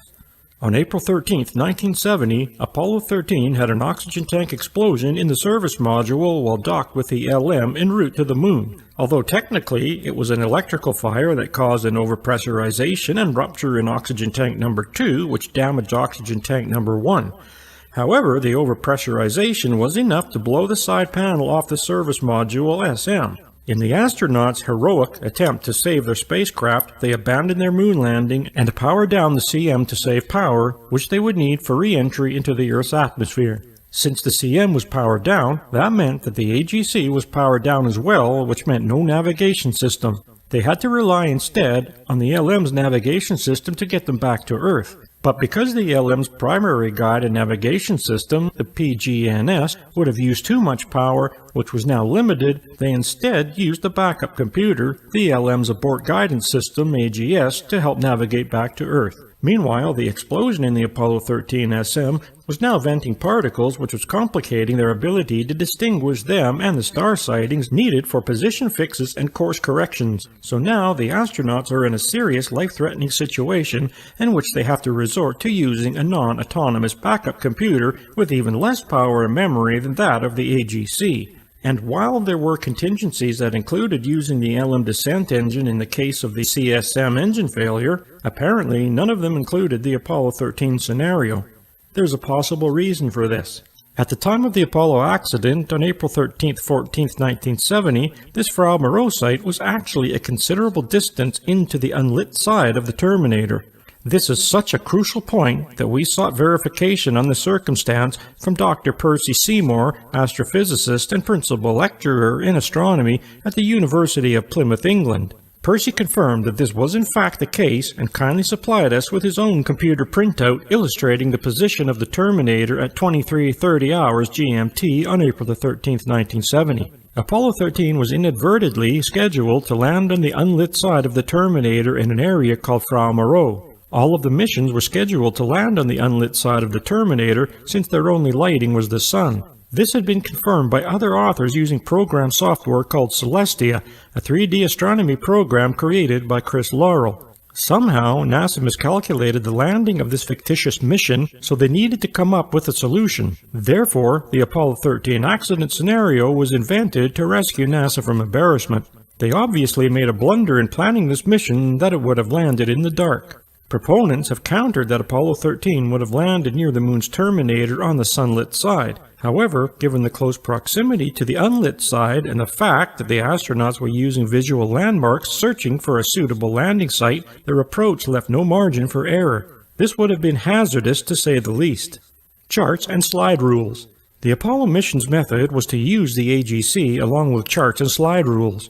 Mission Control in Houston would send information by voice to the astronauts for mid-course corrections, not digital data. This required communications and data uplinks to be 100% reliable. There is the probability factor, which usually gives a high percentage of success and reliability, but there are usually backup systems to increase that reliability. With the Apollo missions method of navigation, there was no backup system. This contradicts the safety factor for a manned mission on a 480,000-mile round trip in cislunar space. A realistic manned mission in cislunar space would require an onboard autonomous computer with the necessary speed and memory capacity for any scenario encountered on a 480,000-mile round trip. That would require programming into the onboard computer software memory a reference frame for navigating, which was supposedly done. But as has been established, the AGC required crew interface, which would have been time-consuming and inaccurate to say the least. Realistically, the AGC would have needed an autonomous capability for solutions including constant updates by the nanosecond of the Earth and Moon's orbiting position in relation to the Sun, stars, and most importantly, the CM.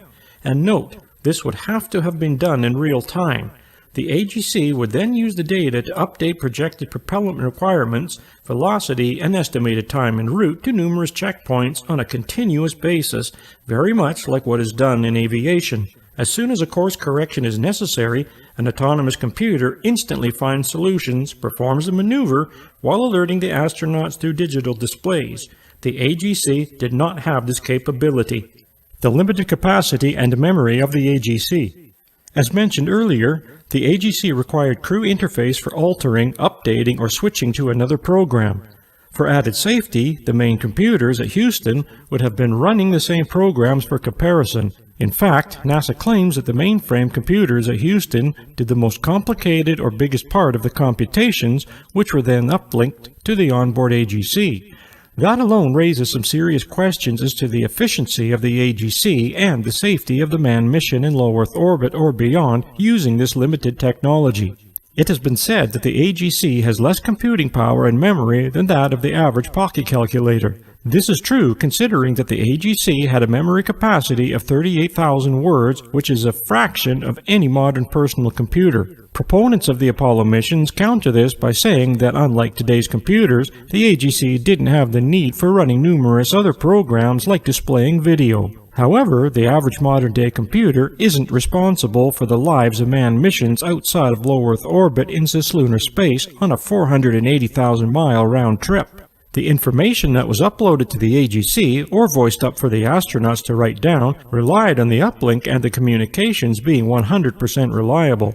But even with the uplink, it still doesn't consider the need for a computer to find instant solutions to any emergencies in cislunar space. Example: an environmental system failure, or adverting possible celestial debris, where even a second's delay could spell catastrophe for the crew. In a perfect world where absolutely nothing could go wrong, maybe the AGC might have been able to barely complete its task, theoretically that is, and possibly in low Earth orbit, and even that's a stretch given its purported limited memory as claimed by NASA. Computer engineer Xavier Pascal writes, "Some say that it was not important if the Apollo guidance computer was underpowered because it was the mainframe computers back on Earth that were calculating the trajectory of the Command and Service Module CSM. It is totally impossible for these computers to calculate in advance the entirety of the trajectory commands to the engines because commands to an engine are only approximate and there is always a slight margin for error. Over time, such errors accumulate and become significant. The delay in sending commands from the mainframe computer in Houston to onboard AGC is about 1.25 seconds and the same time for the signal to come back. That's a total of 2.5 seconds, which may not seem like much, but in fact it is quite long in the case of an emergency. There would have been a further time delay for Houston's mainframe computers in finding solutions to a specific problem since data was sent up by voice communications, which now translates into minutes. An emergency can spell the end of a mission in seconds. You don't have minutes waiting around for mission control back on Earth trying to figure out a problem. Xavier Pascal made comparisons of the AGC to a UNIVAC computer of the same era. Although the core rope memories of the two computers display similarities, they work in a very different manner, the wires passing through or bypassing the cores being sense wires in the case of the Apollo memory, these wires being activation wires instead in the memory of UNIVAC. In the case of the UNIVAC memory, each core had a unique sense wire, so there was no problem regarding the division of current in the sense wires as with the memory of Apollo. And that fact makes a whole difference between a core rope memory which can work and one which cannot. In fact, Pascal's conclusion regarding the AGC is startling. In short, this computer had no memory, none at all, neither ROM nor RAM. With the disk key unit which was not working correctly, the AGC definitely appears to be a complete fake. But if this Apollo guidance computer was a joke, it was because the engineers intended it to be so, and not because they were incompetent. The engineers placed incoherence absolutely everywhere. All the electronic interfaces were stuffed with intentional errors. The AGC's performance can be summarized as follows: low computing power, no memory, non-autonomous, a complete fake. Where exactly is the equigravisphere? There's one more curious anomaly, and that is regarding the equigravisphere, the point at which Earth and the Moon exert equal pull or gravity, also called the gravitational neutral point, which was necessary for the calculated neutral point CNP at the date and time of Apollo 11. After TLI, the Apollo spacecraft would have needed to be precise in reaching the CNP while factoring in its corresponding decrease in forward velocity due to a pull of Earth's gravity.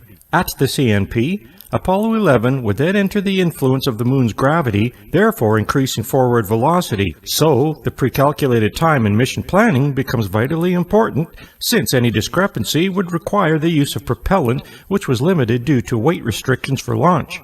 Isaac Newton calculated the equigravisphere at 215,000 miles from the Earth and 23,900 miles from the Moon for a total distance of 238,900 miles. Discrepancies in the CNP for the date and time of Apollo 11 are as follows. The Time magazine issue of July 1969 listed the CNP as 43,495 miles from the Moon. In 1981, David Baker's Space Technology lists the total distance to the Moon as 253,475 miles. He did not publish the CNP, but his total distance between the Earth and the Moon differs from that of Isaac Newton. David Baker was involved in the Apollo 13 mission. Space Travel, a History. An update of history of rocket and space travel by Wernher von Braun, Frederick I III Orde, and Fred Durant lists the CNP as 43,495 miles from the Moon. This corresponds to the Time magazine figures. Spaceflight and Technology, a chronology by David Baker, published in 1996, puts the CNP at 38,925 miles from the Moon and 214,550 miles from the Earth for a total distance of 253,475 miles. This total distance corresponds to his 1981 publication, but this time he has published the CNP. The First Men on the Moon, The Story of Apollo 11 by David M. Hardland puts the CNP at 33,822 nautical miles from the Moon and 186,437 nautical miles from the Earth for a total distance of 220,259 nautical miles. When these figures are converted from nautical miles to statute miles, David Baker and David M. Hardland's numbers come close, but there's still a discrepancy of several miles. For a manned mission to safely travel to and from the Moon with limited propellant on board, precise calculations are imperative. Simply put, there cannot be more than one distance between the Earth and Moon on the same date and time, and there should only be one figure for distance from a given planetary body at which the calculated neutral point, CNP, occurs. Aside from the obvious propellant required to compensate for any errors in calculation for the CNP, how would they have even known that they had reached the CNP sooner or later than expected? The AGC would not have had the capability for detecting this. Therefore, given the discrepancies in the figures above, this is another scenario in which the astronauts could have found themselves marooned for eternity in cislunar space. NASA has never explained this discrepancy. Redundancy, hand and eye coordination.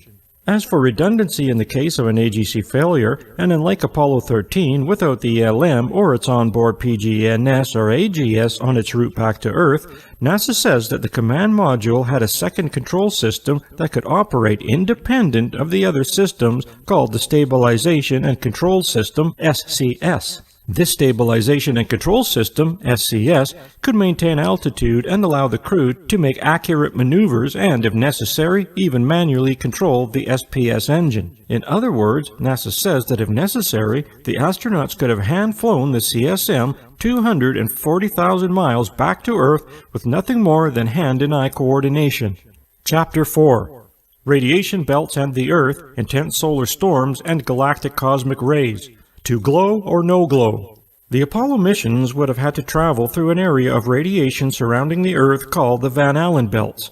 This is an area of intense radiation, and there has not been much discussion over the years regarding NASA's claim that, given the right shielding and trajectory, the Apollo missions were able to travel through the radiation belts with little or no harm to the astronauts. However, when one actually goes through the literature regarding the Van Allen belts, conflicting pieces of information become apparent. Today, NASA admits that there are many problems that need to be solved before sending manned missions through the Van Allen belts, which will be discussed in detail in this chapter. However, the subject and background radiation on Earth and in space is a very complex one, and when it comes to the latter, designing protective shielding for spacecraft isn't as straightforward as it is often presented in the media. Then there's the danger of micrometeoroids and thermal control that needs to be factored into the spacecraft shielding design as well.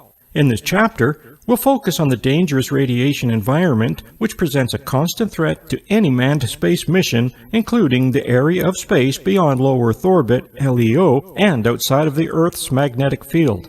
To completely block radiation in the space environment, the spacecraft requires shielding of different materials, for example, lead or enormous amounts of water.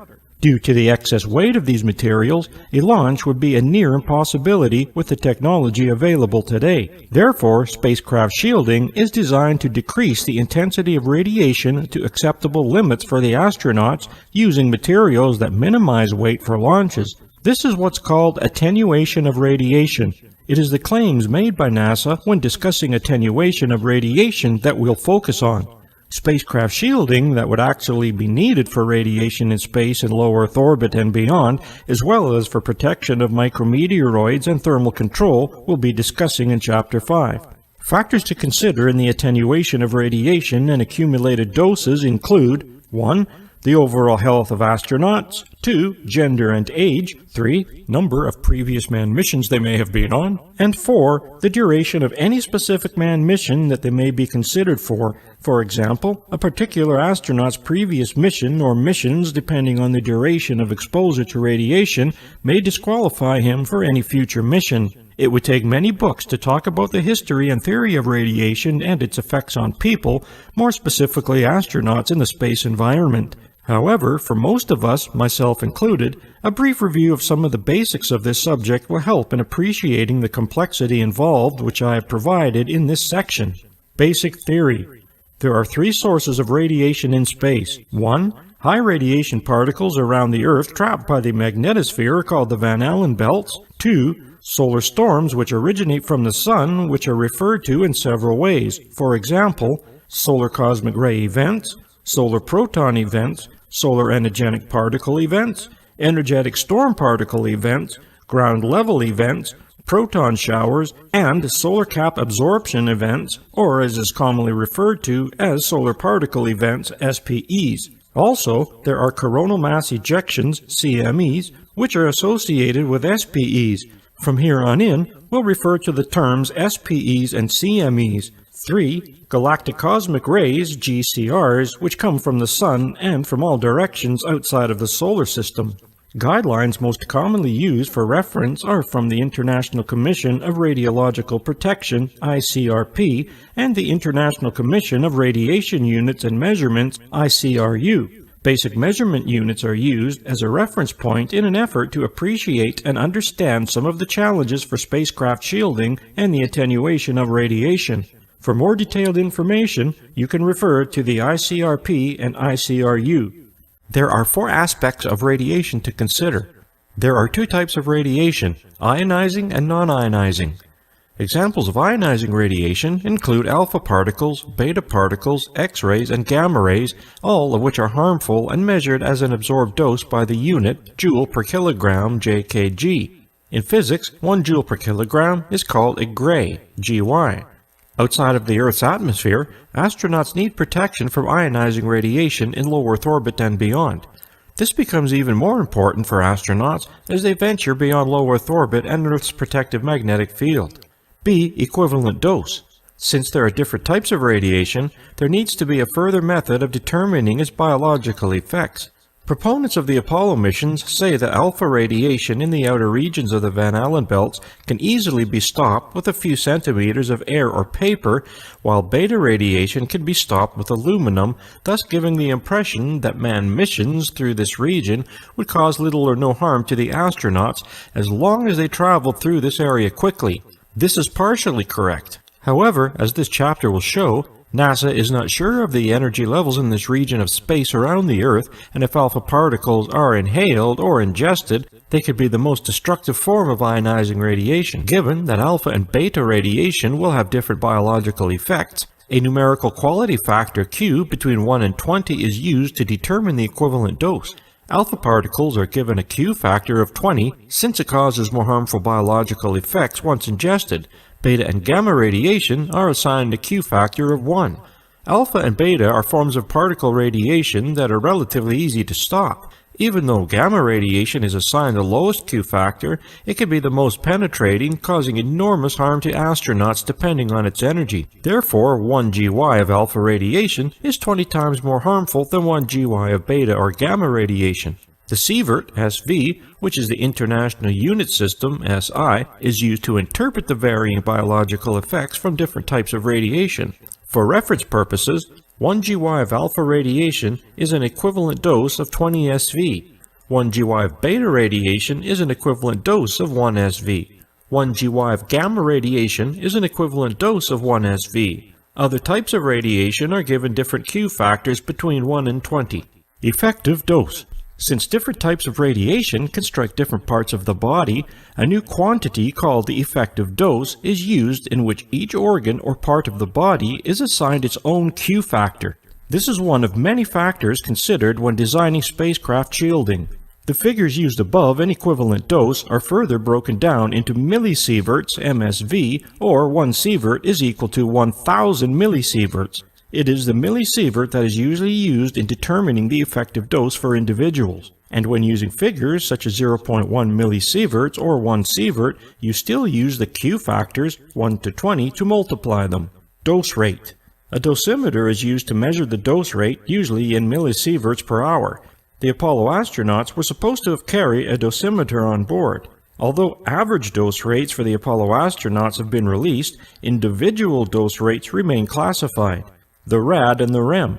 The absorbed dose was referred to as the rad, while the equivalent dose was referred to as the rem. Thus, these are old terms which now have been replaced by the GY and SV. The average yearly dose per person in background and man-made radiation in the United States is approximately 0.62 rems, which is 620 mrems, or as expressed in the new unit, 0.0062 sieverts, or 6.2 millisieverts. Many of the science and engineering books I've referred to have used the old term of rems. I'll refer to this term and use 0.62 rems as the approximate average per person yearly dose in the United States as a reference point when discussing attenuation of radiation and how many rems astronauts could have been exposed to. There are many online conversion tables that can be used to convert rems to sieverts if necessary.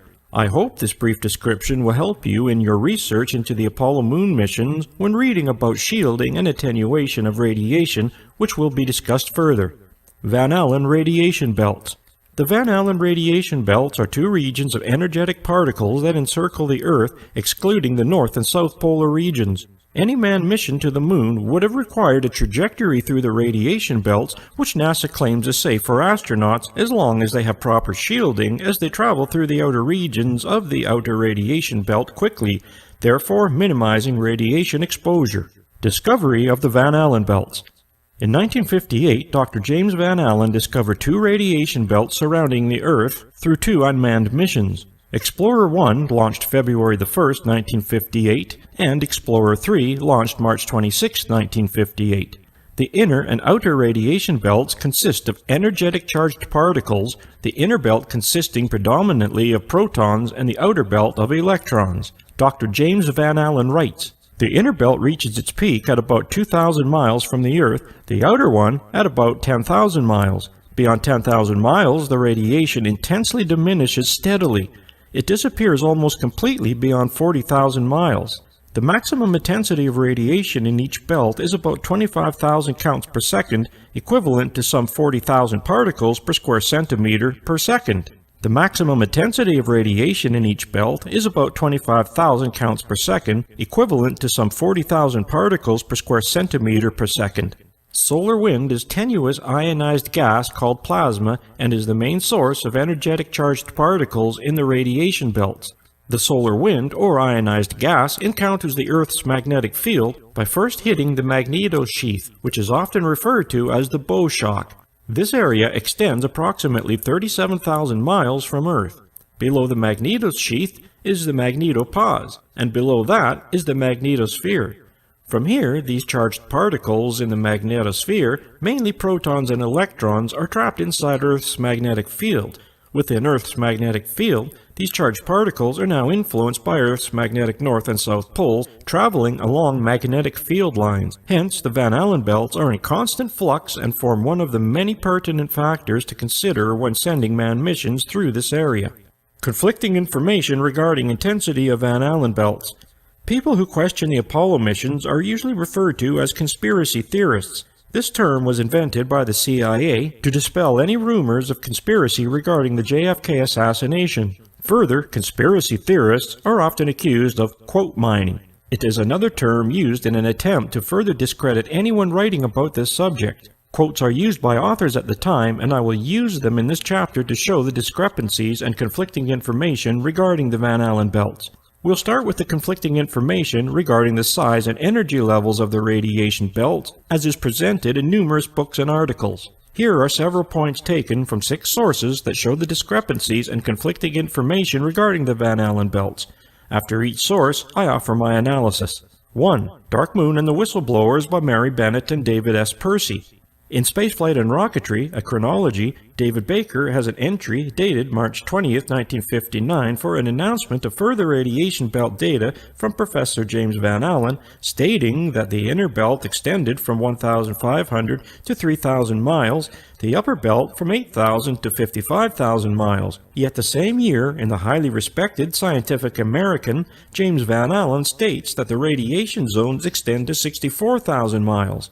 In 1997, websites quoted the starting point of the Van Allen belt at between 250 and 750 miles from Earth, hardly a starting point and more of a vague zone. Also, in 1997, British university students were also informed that the Van Allen belts extended from 621 to 3,107 miles for the lower belt, and the upper belt only continues to a mere 12,430 miles. The above distance is even more astonishing, with the upper belt apparently ending 51,570 miles short of Van Allen's own data.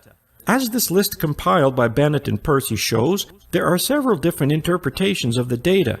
It would provide some clarifications if the scientific community could at least agree on where the radiation belts start and where they finish, considering the solar wind that extends the Earth's magnetic field on the side away from the Sun. In any manned space mission, an absence of precise data as to the extent of the radiation belts means that an exact length of time which is safe for astronauts to be exposed to radiation can't be determined. Radiation and the International Space Station recommendations to reduce risk by Space Studies Board, Board of Atmospheric Sciences and Climate, National Research Council says, one component of the belts, the outer belt, MEV electrons, has long been known to be highly variable. Flux frequencies vary by several orders of magnitude, with an interval of high flux observed typically once a month. Though MEV electrons rarely penetrate into the interior of a spacecraft, they can be hazardous to astronauts performing EVAs. Most other components of the belts, including highly penetrating energetic protons, are generally much more stable and predictable. However, we now know that stability is not absolute. The actual data for outer electron flux is not defined in their text. Does this mean that there's a possibility that several orders of magnitude of MEV electrons have the potential of penetrating a spacecraft shielding, posing a risk to astronauts? Yes, it does, and their quote, MEV electrons rarely penetrate into the interior of spacecraft means that they penetrate given the magnitude of the flux. The information from the second source above is a contradiction in terms and particularly significant as it will be seen next. Space Radiation Hazards and the Vision of Space Exploration report of a workshop by National Research Council of the National Academies. The region of trapped radiation within Earth's magnetosphere consists of energetic protons, electrons, and heavy ions organized in 2 belts, a relatively stable proton-dominated inner belt and a highly variable electron-dominated outer belt. Energies range from approximately 10 keV to greater than 400 MeV for protons and from tens of keVs to greater than 10 MeVs for electrons. Manned missions in geospace are flown in low Earth orbit at altitudes below the inner belt. However, astronauts embarking or returning from journeys to the Moon or Mars will have to pass through the Van Allen belts and will be exposed for brief periods of high levels of radiation. We just learned from the National Research Council's previous quote from Source 2 that the inner proton belt stability is not absolute. Yet, in the quote just above from Source 3, they're now saying that the inner proton belt is relatively stable, therefore insinuating that it's now absolute. This is a major contradiction. It would also help to know what the intensity of these high levels of radiation are, as they would have to have been determined during the Apollo missions 50 years ago. But decades later, they are now questioning radiation intensity in this region. So, either NASA has lost this data, or they never had it to begin with. How Apollo Flew to the Moon by David W. Woods. For a few minutes, as they raced away at 10 kilometers per second, the crew passed through the Van Allen belts where they received a small dose of radiation. This is an inner torus populated by energetic protons which the spacecraft passed through in a matter of minutes, and against which the spacecraft's skin was an effective shield. The spacecraft took about an hour and a half to traverse the more extensive outer torus, but this region has mainly low-energy electrons and so was less of a worry to mission planners. Notice how W. David Woods quickly skims over the issue of attenuation of radiation with his phrase, "The spacecraft's skin was an effective shield." This quote also represents more conflicting information regarding how long each Apollo mission would have taken to travel through the Van Allen belts. As to how long the Apollo missions were in their radiation belts depends on the source, as I have read several estimates, none of which seem to agree. The graph below shows different estimates by varying groups as to how long the Apollo missions were in these regions of the Van Allen belts. On a matter as important as this, all sources should agree, and as is evident, they don't. Dr. James Van Allen in Scientific America, March 1959. Unless some practical way can be found to shield space travelers against the effects of radiation, manned space rockets can best take off through the radiation-free zone over the poles. This is interesting since the discoverer of the radiation belts, Dr. James Van Allen, has said that manned missions should travel in an area through the north or south poles, which there is little or no radiation. Near the end of this chapter, you'll see why it took Dr. Van Allen over 30 years to refute his own statement about manned missions safely traveling through outer regions of the Van Allen belts besides the radiation-free zones. An Introduction to Space Travel by Mark Moldwin. The radiation belts contain intense radiation that can kill astronauts and damage or destroy sensitive electronics on spacecraft. Understanding this region is one of the main efforts of space weather, since many important satellites have their jobs in or through the radiation belts. NASA recently posted a YouTube video with one of its engineers, Kelly Smith, talking about the intensity of the radiation belts and the need to solve numerous problems before sending manned missions through them. Proponents say that the intensity of the radiation belts Kelly Smith is talking about only applies to sensitive modern electronic equipment on board new spacecraft.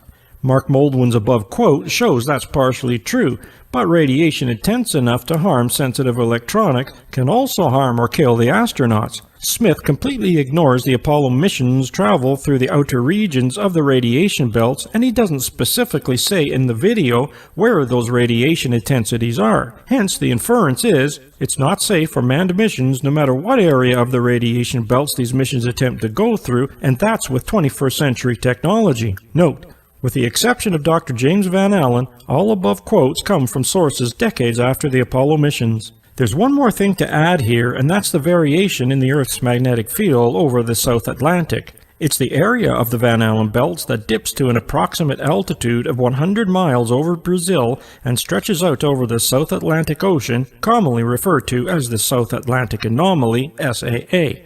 Special precautions aboard the International Space Station, ISS, need to be taken whenever traveling through this region because of intense proton radiation, while on the other hand, all Apollo manned missions spent 10 to 15 minutes traveling through this inner belt with no apparent health effects on the astronauts.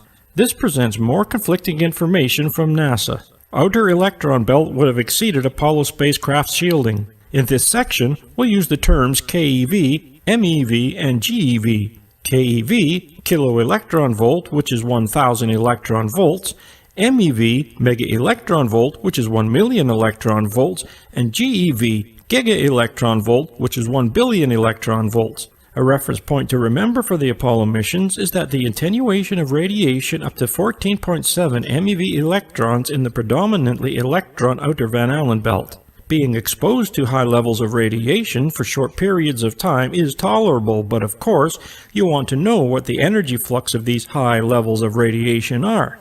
The proton AP and electron AE8 radiation belt models of 1976 say that electron energies are no greater than 7 MeV in the outer Van Allen belt. Yet, as was mentioned above, the National Research Council published its report in 2006 and said electron energies are greater than 10 MeV. However, in their 2008 publication, the National Research Council refers back to the AP8 and AE8 models of 1976. It states, "The trapped particle models in current use are the AP8 for protons and the AE8 for electrons, Sawyer and Vette, 1976. Although the AP8 and AE8 models are still widely used for spacecraft design, it is recognized that they are severely outdated because of the secular changes in Earth's magnetic field since the era when measurements underlying the models were made.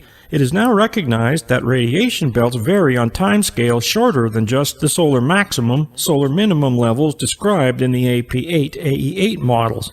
Example, Blake ETAL 1992, LIETAL 1993. NASA's Living with the Star program's radiation belt storm probes, which are scheduled for launch in 2012, are expected to provide measurements that will be the basis for new models. In the meantime, there are also efforts aimed at extending the capabilities of existing models and improving their accuracy through reanalysis of existing datasets. Beta version of new models, designated AP9 and AE9, are scheduled for release in 2009 to 2010 timeframe. Efforts at improving models for Earth's trapped radiation are important for other NASA missions, as well as the DoD and for commercial use of space. Now we're back to the Van Allen belts with electrons no greater than 7 MeV. So which is it? 7 MeV electrons or greater than 10 MeV electrons? Since the National Research Council says that there are electrons greater than 10 MeVs, how high do these electron energy fluxes go? This is the most important question of all, since NASA claims the Apollo spacecraft shielding can stop electrons up to 14.7 MeVs, the reference point mentioned above. The 1976 AP8, AE8 radiation belt models have been used by proponents of the Apollo missions in an attempt to prove that the Van Allen belts were safe for manned missions to travel through using the method NASA claimed. Decades ago, NASA was confident in its technology to send manned missions through the Van Allen belts. However, it now seems that NASA and scientists in general are more perplexed about the Van Allen belts than ever before. This is disturbing since spacecraft shielding design based on the AP8 and AE8 models, which now conflicts with the National Research Council's estimates. And with the new AP9 and AE9 models, NASA still doesn't know how high the electron energy fluxes are, which is discussed in detail next. Clash of the Titans. A well-known Australian researcher by the name of Gerard White has been questioning the validity of the Apollo missions for years through his excellent videos, which you'll find on his YouTube channel. He has raised some very interesting but disturbing questions about the Apollo missions that NASA refuses to answer. However, NASA is not without its defenders. One of these defenders is Robert A. Browning, who got into a very interesting and revealing, albeit indirect, online discussion with Gerard White. Browning published an online article in which he attempts to counter conspiracy theorists regarding claims that the Van Allen belts are harmful to any manned mission attempting to travel through them, including the outer Van Allen belt. Note, Browning claims to be a civil engineer and an average person fascinated by rocketry and spaceflight. You can research his article online by typing his name in along with Van Allen belts, and you can check out his other work at www.browning.us. Browning, in his article, shows the actual supposed trajectory through the outer regions of the outer radiation belt. Using mathematics, he explains that given the right method of spacecraft shielding, as is claimed by NASA, the Apollo missions could have safely traveled through the outer regions of this belt. His basis for this data is the 1976 AP8 AE8 model of the Van Allen belts. When you read through all of the mathematics, you realize that he's using estimates to formulate his own theoretical model. There is no real-time data for the Apollo missions in Browning's article regarding the regions of the outer Van Allen belts, which we'll soon see. His data conflicts with that of the other scientists involved in researching the Van Allen belts. Gerald White counters Browning's online paper with his own use of mathematics, although it is a source of his data that is most interesting. In his YouTube video, Radiation Reloaded, White discusses the data regarding the Van Allen belts, focusing on the trajectory of the Apollo missions.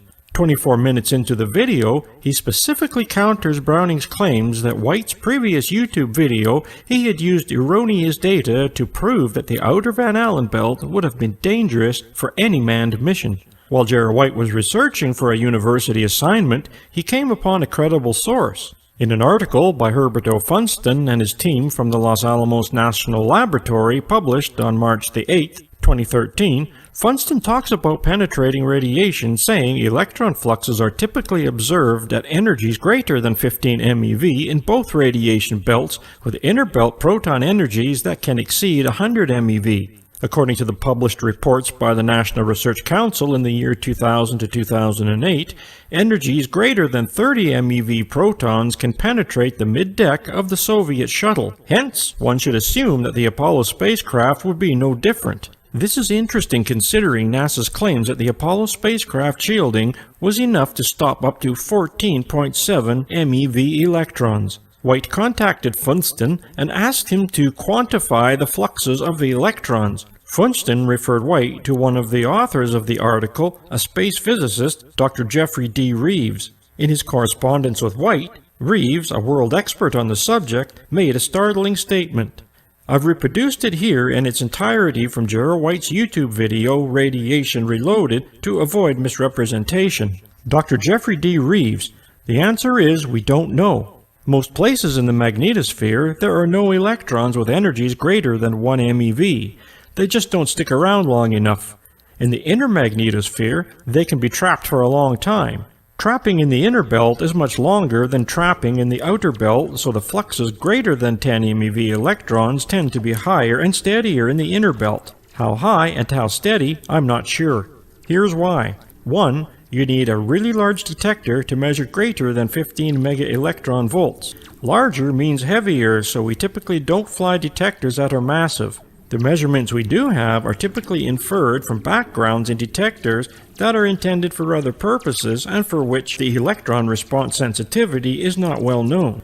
2. Integral measurements like Van Allen's Geiger tubes can tell you the total counting vote of electrons that trigger a response in the detector, but the sensitivity as a function of energy is not well known. It's an integral measurement, but for some point, the sensitivity falls off. For instance, when an electron passes through a detector, it will only deposit part of its energy. 3. Bremsstrahlung. Any material around the detector will produce X-rays when hit by very energetic electrons. Those X-rays will often also be measured by the detector, but now the collecting area you assume isn't the entrance to the detector, it's the whole spacecraft. It is for these reasons that the AE-8 only goes to 7 MeV. You will either have to extrapolate the spectrum and integrate it numerically, or you will have to dig into the original literature and look into both measurements and the caveats. I'm sorry, I just can't give you the answer. For the purpose of our study, designing a detector that properly measures greater than 50 keV and ions in the region where greater than 15 MeV electrons are present, it was sufficient to know that they can be a problem. We didn't need to know the exact fluxes. The Van Allen probe satellites have an instrument called REPT that may provide the measurements we need, but it's still going to take a lot of work to extract the correct values given the problems I just outlined above. Dr. Jeffrey Reeves specifically says that the reason the 1976 AE radiation belt model goes to 7 MeV is because they didn't have the capability to detect anything higher. This confirms that NASA has no way of knowing the electron energy fluxes of the area of the Van Allen radiation belt traversed by the Apollo missions, and as Reeves also pointed out, it's still going to take a lot of work to extract the correct values given the problems I outlined above. Another problem he mentions is Bremsstrahlung. As common sense would dictate, if spacecraft shielding is not enough to attenuate radiation to acceptable levels for the astronauts, then it follows that the Apollo astronauts would have been exposed to higher levels of radiation. However, on the flip side, too much metal shielding can produce X-rays which are just as harmful to astronauts, therefore also leading to an increase in the radiation count. The only way then to attenuate radiation levels to acceptable limits for the astronauts would be to have real-time data on the radiation belts on a consistent basis and then design spacecraft shielding accordingly, or more realistically, avoid these areas altogether. NASA did not have this real-time capability for collecting data on the radiation belts. As Gerald White points out, Browning tries to get as much mileage out of the 1976 AP8AE8 radiation belt models as possible. Browning goes on to say that 0.1 MeV to 3 MeV electrons represents 99.95 of the outer electron belt along Apollo 11's trajectory, and that for all practical purposes, electrons greater than or equal to 6 MeV do not exist. As Browning says, according to credible sources, there are virtually no electrons above 14.7 MeV, which is convenient for his narrative, since the claim is that the Apollo shielding can attenuate electrons up to 14.7 MeV. Who exactly are Browning's credible sources? 3, maybe 4 radiation belts. In the 1950s, the United States had launched into space a series of 3 nuclear warheads under the code name Operation Argus and detonated them below the Van Allen belts. The first warhead was launched August 27, 1958, to an altitude of 110 miles. The second warhead was launched August 30, 1958, to an altitude of 190 miles. And the third warhead was launched September 6, 1958, to an altitude of 493 miles. Each warhead had a yield of 1.5 kilotons, and they were detonated over the South Atlantic Ocean. The kiloton yield in these warheads may not have been considered significant, yet it was determined that the X-rays from these explosions could penetrate spacecraft and disable electronics as well as cause radio noise. To make matters worse, this area includes the SAA, where the more intense inner proton belt dips to an approximate altitude of 100 miles. It was reported that after the detonation of these warheads, the Earth's ionosphere was temporarily disrupted. There were magnetic storms and disruptions in shortwave radio communication, and additional electrons were trapped in the magnetosphere, forming an artificial radiation belt comparable to the Van Allen belts in intensity. Sir Bernard Lovell, an English physicist and radio astronomer, was particularly concerned and said, regarding Operation Argus, that the scientists' results were somewhat alarming. So now, there are 3 radiation belts. NASA doesn't say exactly when this artificial radiation belt dissipated, but confirms that during the manned Mercury missions, it no longer existed. However, it can be inferred that it took at least 3 years for this radiation belt to disappear. However, by 1961, they were back to 2 radiation belts. There was also the launch of Operation Starfish Prime, another nuclear warhead. This was particularly troubling since this time they used a megaton bomb. This detonation was at least 1,000 times more powerful than the Argus bombs. It was launched July 8, 1962, and detonated 19 miles from Johnson Island in the Pacific Ocean at an altitude of 248 miles. On August 20, 1962, the Atomic Energy Commission, the Department of Defense, and NASA issued a report stating, "The solar cells of several satellites have been damaged.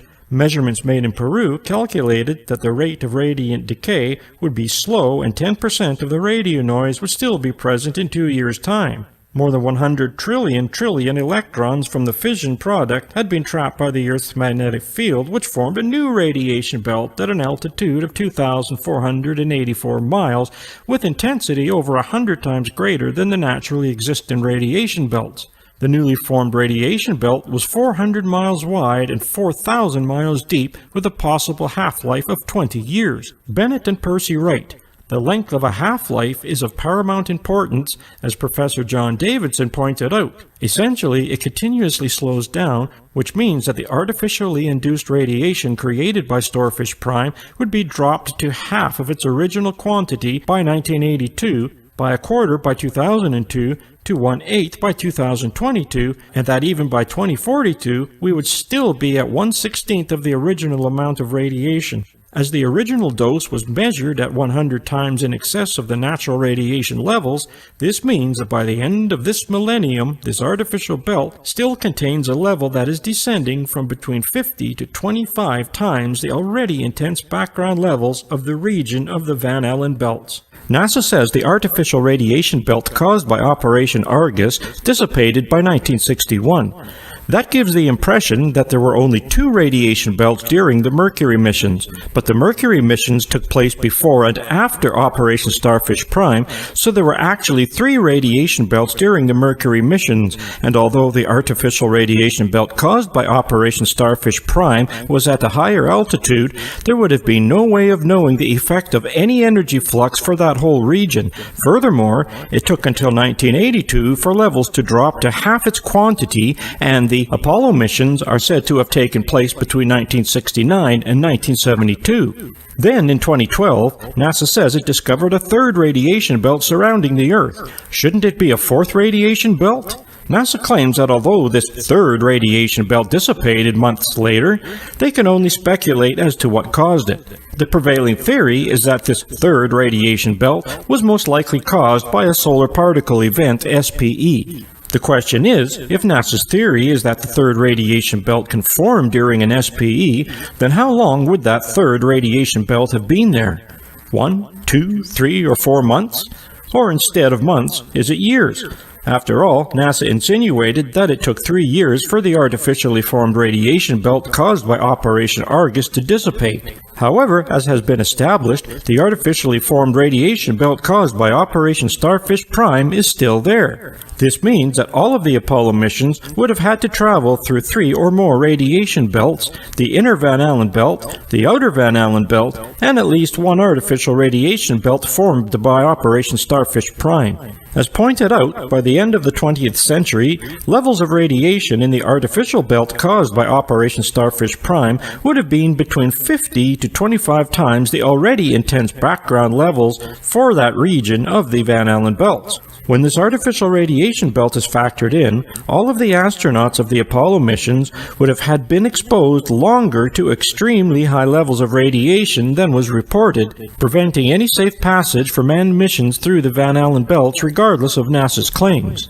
There have been numerous SPEs over the decades, so the exact number of radiation belts has yet to be determined. The 2012 discovery of a 3rd radiation belt raises an interesting point.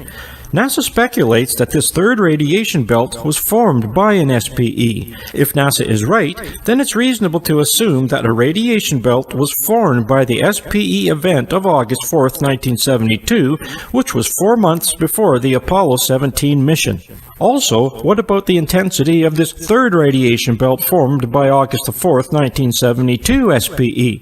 It's already been established that electron fluxes are typically observed at energies greater than 15 MeVs, which exceeds the Apollo spacecraft shielding. And how would NASA have even known about the formation of another radiation belt back in 1972? There's nothing in the literature back then to suggest that NASA even considered the possibility of a radiation belt forming from an SPE, which is a proven fact by NASA's own statement, which is discussed at the end of this chapter. However, it is reasonable to assume that the Apollo 17 would have traveled through 4 radiation belts and have been exposed to radiation longer than any other Apollo missions. As for Operation Starfish Prime, Sir Bernard Lovell called the effects cataclysmic. Solar particle events. Solar particle events, SPEs, can penetrate spacecraft shielding, and the best protection is to avoid them. As we'll learn in this section, SPEs have varying degrees of intensity depending on the source.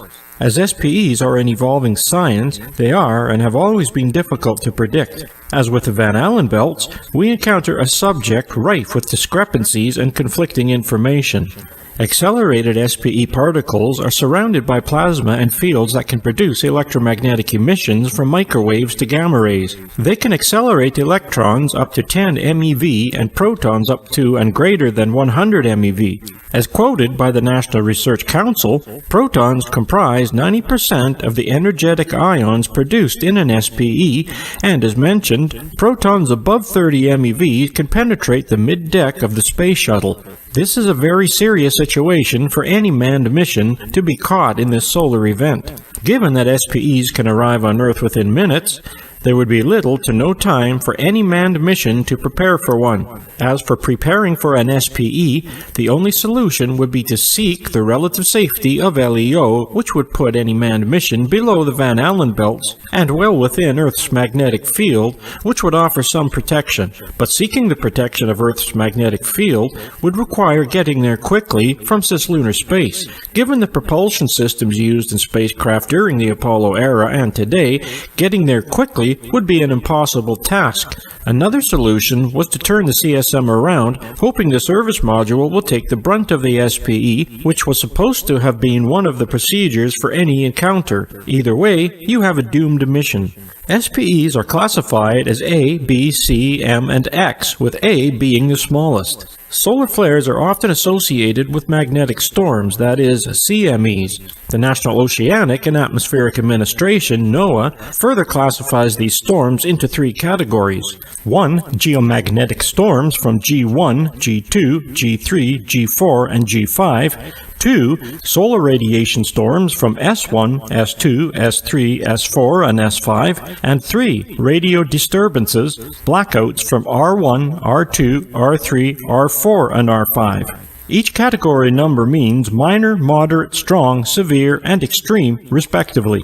On January the 20th, 2005, NOAA issued an advisory for a Category 3, a solar radiation storm. This advisory warned that this specific storm had an influx of high-energy protons of greater than 100 MeVs. The advisory went on to say that a rare ground-level event, GLE, was observed.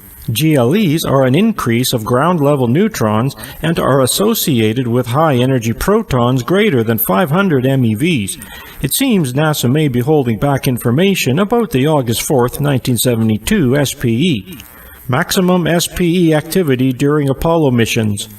Bennett and Percy Wright. The named Apollo astronauts are, however, a remarkable healthy bunch considering that during 9 alleged trips to the Moon, 1,506 solar flares were recorded, an average of 16.92 per day per mission. J.A. McKinnon, NOAA expert on solar flares, states that 10 to 20% of solar flares could be considered a medium X-ray emitter event and 1%, the deadliest of all, a Class X event. So these astronauts should have encountered 16 to 33 Class M events and at least one Class X event on each mission. As NASA admits, the Apollo missions took place during solar maximum when large SPEs were expected to occur. With the above quote, the National Research Council reiterates the point regarding solar maximum. Either it didn't occur to them that the Apollo missions were in potential danger outside of the protective shielding of Earth's magnetic field, or they mentioned it without explaining, hoping people would not question the insanity of such a momentous decision sending manned missions beyond LEO. The National Research Council. The problem is serious. Over the past 20 years, radiation effects have caused between 1 and 2 satellites per year, on average, to suffer a total or partial mission loss. Satellites at low altitudes in Earth orbit, LEO, stay relatively safe by ducking the intense part of the radiation belts higher up. But at higher altitudes and higher altitudes, where Earth's radiation belts reside and radiation from solar storms invades, radiation hazards cannot be ignored. The above quote also applies to satellites owned by corporations who don't even bother to report problems after an SPE, since there's no regulation that says they have to do so. Hence, the real number of satellites that are affected by solar storms, aka SPEs, is obviously higher. There are people who will point out that there are very few interruptions in communications and internet services, inferring that satellites function well regardless of SPEs. However, it should be noted that communications and internet services are primarily facilitated by underground and underwater fiber optic cables. The National Research Council. It delivered a total dose of radiation over half a day that, had it missed the middle or hit the Apollo missions at either end, would have caused the crew in the lunar module to suffer acute radiation sickness and, given the uncertainty in the estimate, probably even death. This is regarding the SPE of August 4, 1972, 4 months before Apollo 17. This was the largest solar storm ever recorded in the 20th century. NASA says this storm was about 400 rem, yet according to Dr. Percival McCormick, the manager of operational medicine in the Life Sciences Division of NASA, says it would have delivered 960 rems without shielding. If the Apollo astronauts were in the LEM when this had happened, it would have been akin to having little or no radiation shielding, and the command module wouldn't have been much better. As we've established, approximately 0.6 rems is the yearly average dose per person, so with a dose of 960 rems over a short period of time, none of the Apollo astronauts would have survived, or at the very least, they would have been quite incapacitated. The figure of 960 rems is what is mentioned in NASA's reports, and given that we've learned so far, this figure is most likely higher, as SPEs have known to be in the more energetic gigavolt or GeV range. Hence, if any of the Apollo missions had been caught in this SPE, their demise would have been instant. SPEs are unpredictable. SPEs are unpredictable and dangerous to any manned missions outside of the LEO, and experts can't always explain the mechanisms of SPEs, since it is an evolving science, as they themselves admit. Given the unpredictability of SPEs, it stretches credulity that NASA would even take a chance of sending manned missions to the Moon after the solar event of August 4, 1972, which, as previously mentioned, they are supposed to have done with Apollo 17. And that's just one SPE that we've talked about. According to the NOAA, there were 489 SPEs in July of 1969, the same month of the Apollo 11 mission. Also note that in the same year, NOAA or NOAA recorded 7,153 SPEs. The National Research Council. A solar flare and radio burst occurred during the Apollo 12 mission, which had exercised the operational procedures. The National Research Council had an opportunity to explain what Apollo 12's operational procedures were, but failed to do so. In fact, their 3 published reports from 2000 to 2008, there is a total of 1.5 pages of data from the Apollo missions, and at best, that information is scant. Bennett and Percy write, their mission occupied 14.6% of the overall Apollo profile of 89 days, and an average of 268 solar flares recorded during that time was 17.7 of the total number of flares that actually occurred during the Apollo period. Considering the inability of the agency to clad its craft against lethal radiation, and with figures like these, how long could each astronaut actually have spent on the surface of the Moon exposed to lethal radiation is fairly academic. This quote is regarding Apollo 15, which experienced the greater number of SPEs and apparently the greatest avoidance of them. More conflicting information. NASA says that in the event of an SPE, the shielding on the Apollo spacecraft would have attenuated 400 rems to less than 35 rems, and to reiterate, the average yearly dose per person for background and man-made radiation is approximately 0.62 rems. Their contingency for this includes a quick trip back to Earth for medical care, and you'll find that on NASA's website. Given the level of technology regarding rocket propulsion then and now, the fact that the Moon had no atmosphere and no magnetic field to protect it from SPEs, and that it would take 3 days to get back to Earth, NASA needs to redefine what a quick trip back to Earth is. Proponents of the Apollo missions say that 35 rems is safe for short durations, that is, if you believe the shielding capabilities of the Apollo spacecraft. The National Council on Radiation Protection and Measurements, NRCP, says that 35 rems is survivable, but it's obvious, as will be discussed in Chapter 5, that the LM's flimsy design and shielding would not have attenuated 400 rems or 960 rems to acceptable levels for the safety of the astronauts. For the most part, Earth's atmosphere and magnetic field protects us from these harmful rays, but outside of the Earth's magnetic field, there are some of the most penetrating forms of radiation and a hazard to many manned missions. During the 1950s, the only way to detect solar particles within SPEs was through ground-based instruments. These particles were secondary particles called muons, which had reached the instruments on the ground. But for these particles to reach the instruments on the ground, the solar particles within the SPEs had to have exceeded the MVE range with extremely high energies greater than 4 GeV to penetrate Earth's magnetic shield. So, if 30 MeV protons can penetrate the mid-deck of the space shuttle, it doesn't take much to determine what greater than 4 MeV particles can do to astronauts with the level of shielding that the Apollo spacecraft had. A minimum amount of aluminum wouldn't have offered any protection for the Apollo astronauts anywhere outside of LEO. The conflicting information between above quotes of 400 rems and 960 rems for the August 4, 1972 SPE, as well as what would have happened to any of the astronauts if they had been caught in this SPE, is disturbing. Given this conflicting information regarding SPEs and NASA's procedural protocols, the reality is that the Apollo astronauts would most likely have been vaporized. Proponents sneer when you mention the possibility of astronauts being vaporized by an SPE. However, since SPEs can reach into the GeV range, there is no shielding to protect the astronauts with present technology, so astronauts being vaporized is a real possibility. It has been rumored that the Soviets had sent several creatures and a cosmonaut to the moon with their Zond space program in September of 1968. When the craft returned and was retrieved from the ocean, the creatures and cosmonaut were rumored to have been vaporized, and the American government was notified about this. I haven't been able to substantiate it, so for now, it'll remain just that, a rumor. But the Soviet Zond space program did exist, and the official record does show that a mission with small creatures on board was sent to the moon and back with seemingly little or no harm to the creatures. In September 1968, they flew an unmanned Zond around the moon, and in November of the same year, another craft loaded with tortoises, flies, and worms took the same trip. Then for once, the Russians hesitated. They wanted more tests.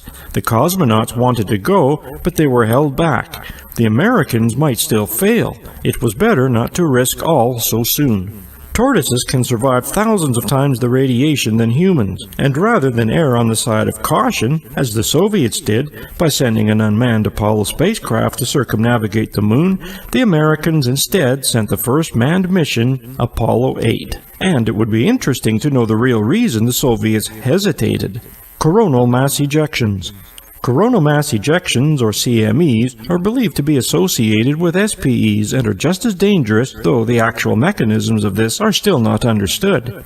Coronal mass ejections consist of large balloon-shaped clouds of solar plasma and magnetic field that contain up to 10 to 16th grams of matter and reach speeds in excess of 2,500 kilometers per second. The kinetic energy alone is sufficient to boil the North Atlantic Ocean. CMEs are associated with solar flares and solar energetic particle events and occur most often during sunspot maximum. Most of the energy in such events is associated with CME and not the flare. One doesn't need to be an expert in space physics to know the consequences of being caught in the middle of a CME, which has enough energy to boil the North Atlantic Ocean. To reiterate, the Apollo missions supposedly took place during solar maximum. Proponents of the Apollo missions are quick to point out that SPEs and CMEs are not omnidirectional, thus insinuating the chances of being hit by one is minimal. It is true that SPEs and CMEs are not omnidirectional, but they are reflected by the sun's magnetic field, affecting a much wider area in the solar system, making any manned mission outside of LEO just as vulnerable no matter what area of the sun these emissions emanate from. Therefore, this would have increased the chances of an Apollo mission being hit by an SPE and CME. Although CMEs move slower, they can reach the Earth in approximately 48 hours, so there wouldn't be a lot of time for any manned mission in cislunar space to seek the relative safety of the Earth's magnetic field. Just like CPEs, the prediction of CMEs is difficult. In the 1960s, NASA had several observatories stationed around the world, and as the National Research Council reiterates, prediction of the solar storms is difficult even today. So SPEs and CMEs are a serious risk to any manned mission outside of LEO during solar minimum or maximum years. In other words, prediction of SPEs and CMEs when sending manned missions outside of LEO is far from being an exact science and not something that should be ignored when when it comes to the safety of astronauts. Galactic cosmic rays. Now that we've established the hazards of sending man to space missions through the Van Allen belts as well as the dangers of SPEs and CMEs, the Apollo astronauts would also have to have contended with galactic cosmic rays, GCRs. There are two sources for GCRs, radiation that comes from the Sun, called solar energetic particles, and radiation entering our solar system from all directions, called galactic cosmic rays. GCRs contain extremely high energy protons, alpha particles, and heavy nuclei. Cosmic rays are measured in MeV and GeV range. They represent about a third of the radiation in space. Although GCRs are always present, cosmic rays from outside the solar system are at a minimum during intense SPE activity from the Sun. As previously mentioned, the Apollo missions took place during that period of intense SPE activity. However, with that intense SPE activity comes solar energetic particles, another form of cosmic rays. Yet, the National Research Council has said that manned missions to Mars will require much more protection and shielding thickness to counter the steady GCR exposure as well as SPEs. A manned mission to Mars will take several months compared to a manned mission to the Moon, which would take 3 to 4 days. However, there's no reason to assume why the same level of protection and shielding shouldn't be applied to manned missions to the Moon, especially during extravehicular activities, EVAs, on the lunar surface, where astronauts have only their zipped-up spacesuits for protection against GCRs, SPEs, and CMEs. Mary Bennett and David Percy write, "These might be technical terms used by experts, but when presented to the general public, there is a potential for the manipulation of reality through vocabulary. The dividing of space into cislunar space, the region of space within the orbit of the Moon, and deep space, beyond lunar orbit, lulls the public into false assumptions concerning the safety of manned spacecraft and has little to do with the reality of space environment." When discussing shielding, NASA tends to use terms like cislunar space and deep space, giving the impression that radiation between the Earth and the Moon is more tolerable than between the Moon and Mars, as per the above quote. It's an attempt to differentiate space beyond low Earth orbit, giving the public the impression that the dangers of radiation in cislunar space is minimal compared to deep space, that is, in the case of a manned mission to Mars. There's no difference in intensities with SPEs, CMEs, and GCRs between the areas of the Earth, Moon, and Mars. You would require the same level of shielding for any manned mission, regardless of the duration and distance of the mission. As for the dosimeter readings of the astronauts, NASA has purposely released the average doses that the astronauts received during the mission, but the actual specific dosimeter readings for each astronaut are classified. It has been 50 years since the Apollo mission, so why the secrecy about the Apollo astronauts' dosimeter readings that is needed to be classified, especially considering that NASA has supposedly released the combined average doses the Apollo astronauts received? There can only be two reasons. One is that the readings don't exist, or two, they never went any further than low Earth orbit. It's interesting to note that the average Apollo 11 dosimeter readings are comparable to readings on the International Space Station in low Earth orbit. A quote here, a quote there. Anyone who's read any of the numerous books on radiation in general knows that the two scientists can agree on different effects of radiation on Earth, whether it's natural, background radiation, or man-made. Yet how interesting it is that few scientists who have studied NASA's data on the Van Allen belts, SPEs, CMEs, and GCRs agree on every aspect of them, while other scientists who haven't even been bothered to research it for themselves agree to its validity when reading other scientists' research papers on this. This method of peer-reviewed papers should be approached with caution, given some of the recent disclosures of fraud within the scientific community and the influence of fiduciary obligations. In the previously mentioned article online, Robert A. Bronig went out of his way to try to discredit anyone who questions the Apollo missions by labeling them conspiracy theorists, and then went on to rant about their supposed tactics. Bronig writes, "Absent the ability to perform a proper quantitative solution, the conspiracies are forced to look for circumstantial evidence. They can generally do little than point out what they believe to be suspicious activity or resort to, quote, mining. Quotes are used all the time by people on both sides of the discussion, including Bronig himself, and there's nothing wrong with it. But there's a reason he specifically mentioned the tactic of quote mining, since there are some very interesting quotes made by scientists and professionals themselves when specifically talking about the Apollo missions and related subjects, as these statements more than cast doubt on the validity of these missions. In fact, quotes can actually destroy decades of research.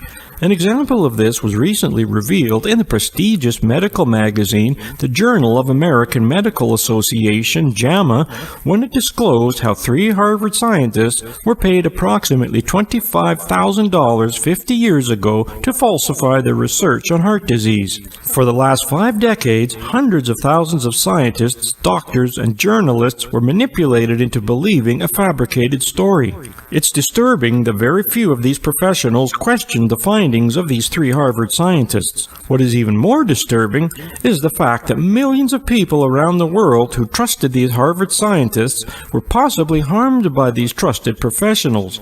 Therefore, thanks to Robert Brannig, we'll close this chapter by showing the importance of quote mining by professionals inadvertently on those purposes, show how quotes can undo decades of research by challenging established beliefs.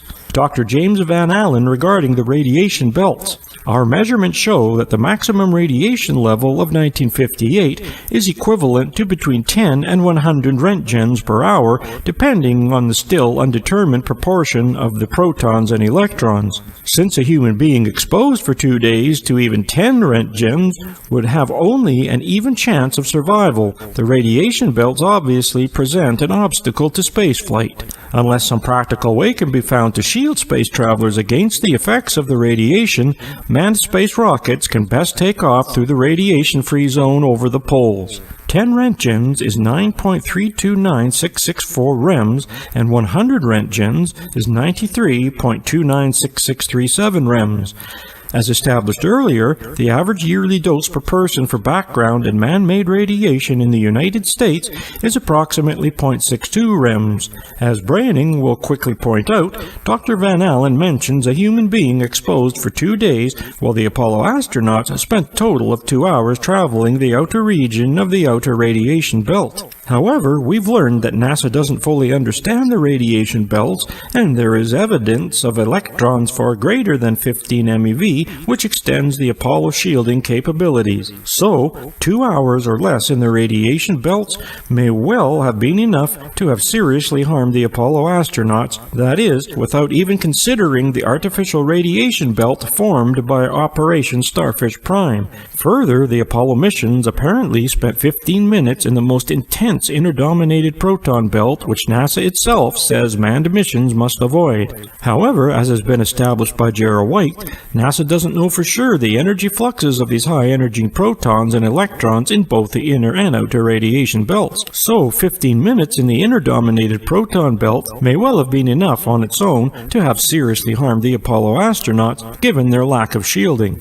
As I mentioned earlier, it took over 30 years for Dr. Van Allen to refute his own statement about manned space missions traveling through the radiation-free zone around the North and South Poles. In response to a 1-hour documentary called Conspiracy Theory, Did We Land on the Moon?, shown on Fox TV in February 2001, Dr. Van Allen reportedly said this in an email. However, the outbound and inbound trajectories of the Apollo spacecraft cut through the outer portions of the inner belt, and because of their high speed, spent only about 15 minutes in traversing the region and less than 2 hours in traversing the much less penetrating radiation in the outer radiation belt. The resulting radiation exposure for the round trip was less than 1% of a fatal dosage, a very minor risk among the far greater other risks of such flights. I made such estimates in the early 1960s and so informed NASA engineers who were planning the Apollo flights. These estimates are still reliable. So now the Apollo spacecraft spent 2 hours in the outer electron belt? Again, it depends on the source. This data is supposed to have come from NASA, so why is there conflicting information? And as we've seen, estimates are anything but reliable. And where is Dr. Van Allen's scientific paper refuting his own work? To say it in an email doesn't qualify, and there are questions as to the source of this email. At any rate, an email refuting a previous scientific paper is not exactly considered part of the scientific realm. Given what we've established here, Dr. Van Allen's original remarks in his scientific paper in 1959 about manned missions traveling through the radiation-free zone over the poles would seem the most logical and safest, that is, going around the radiation belts, not through them. Barbara P. Pope writes, "The sight of Armstrong walking on the moon was so unbelievable and amazing that there were those who refused to believe the images they saw and swore that the landing was a hoax and a conspiracy." It's interesting that Pope, a retired employee of NOAA, actually said that it makes you wonder why a scientist would even mention the word conspiracy. Is she hinting at something?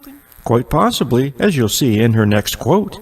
Apollo 11 turned out to be a string of lucky Apollo missions that were not hampered by space weather events, which was something of a miracle.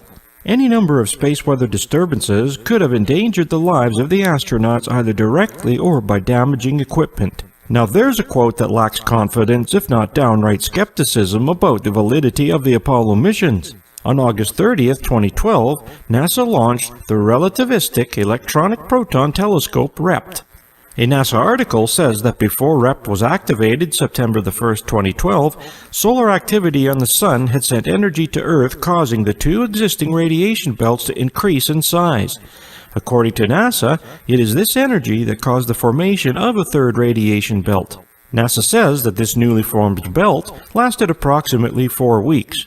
Here's proof that as recent as 2012, NASA had ever considered the possibility of a third radiation belt formed from solar storms. Then something happened that no one had ever seen before. The particle settled into new configuration, showing an extra third belt extending out into space. Within mere days of launch, the Van Allen probes showed scientists something that would require rewriting textbooks. This quote from the article on NASA's website throws into question decades of research regarding the Van Allen belts. And it's not a very confident statement coming from a space agency that claims it solved the problem of sending manned missions through the Van Allen belts 50 years ago. It further shows that NASA had no way of knowing if another radiation belt had formed by August 4, 1972 SPE, 4 months before Apollo 17. It also appears that NASA hasn't learned much from Operation Argus and Operation Starfish Prime either. As we've established with Operation Starfish Prime, as of 2012, that's 4 radiation belts, not 3. Kelly Smith, the NASA engineer in the YouTube video previously mentioned, uses terms like extreme radiation and dangerous radiation to describe the Van Allen belts. Further on his video, he says, "We must solve these challenges before we send people through this region of space," when talking about the Orion spacecraft. Apparently, they solved the problems during the Apollo missions, but for some reason, these problems need to be solved again? Given all the facts, the evidence proves that none of the Apollo missions traveled through the Van Allen belts. Chapter 5. Shielding for Radiation, Thermal Control, and Micrometeoroids. Some tinfoil should do it. As Chapter 4 has shown, the Apollo spacecraft had inadequate shielding for the radiation it would have encountered in the Van Allen belts, GCRs, SPEs, and CMEs. Also, as discussed in this chapter, the August 4th, 1972 SPE had an intensity of 960 rems, that is, depending on your source. To attenuate 960 rems to 40 rems, an amount considered acceptable levels for the astronauts, the Apollo spacecraft would have needed approximately 4 inches of aluminum shielding. That's still a high level of radiation to be exposed to when encountering an SPE, given that the dosage accumulated would have depended on the duration of the astronauts had been exposed to in the intense radiation. Note: the standard allowable dosage for employees working with radioactive materials is 5 rems per year. Given the real possibility that the Apollo astronauts would have encountered an SPE, and that NASA says the CM shielding would have attenuated radiation down to approximately 40 rems, that's still a dose of radiation equivalent to 8 times the allowable yearly dosage as set by the governmental regulation agencies. However, the duration of exposure to 40 rems needs to be taken into consideration. The fact that there would have been substantial damage incurred by the astronauts remains uncontested, the main point being that no one, not even experts, can talk in definite terms regarding terrestrial and extraterrestrial radiation as its effects on people, especially those that were part of the Apollo missions beyond LEO. John H. Malden has a master's in physics and a PhD in science education and is also a former employee of NASA. His responsibilities included work on the Voyager missions. He made some interesting remarks about the required protection from radiation for manned missions.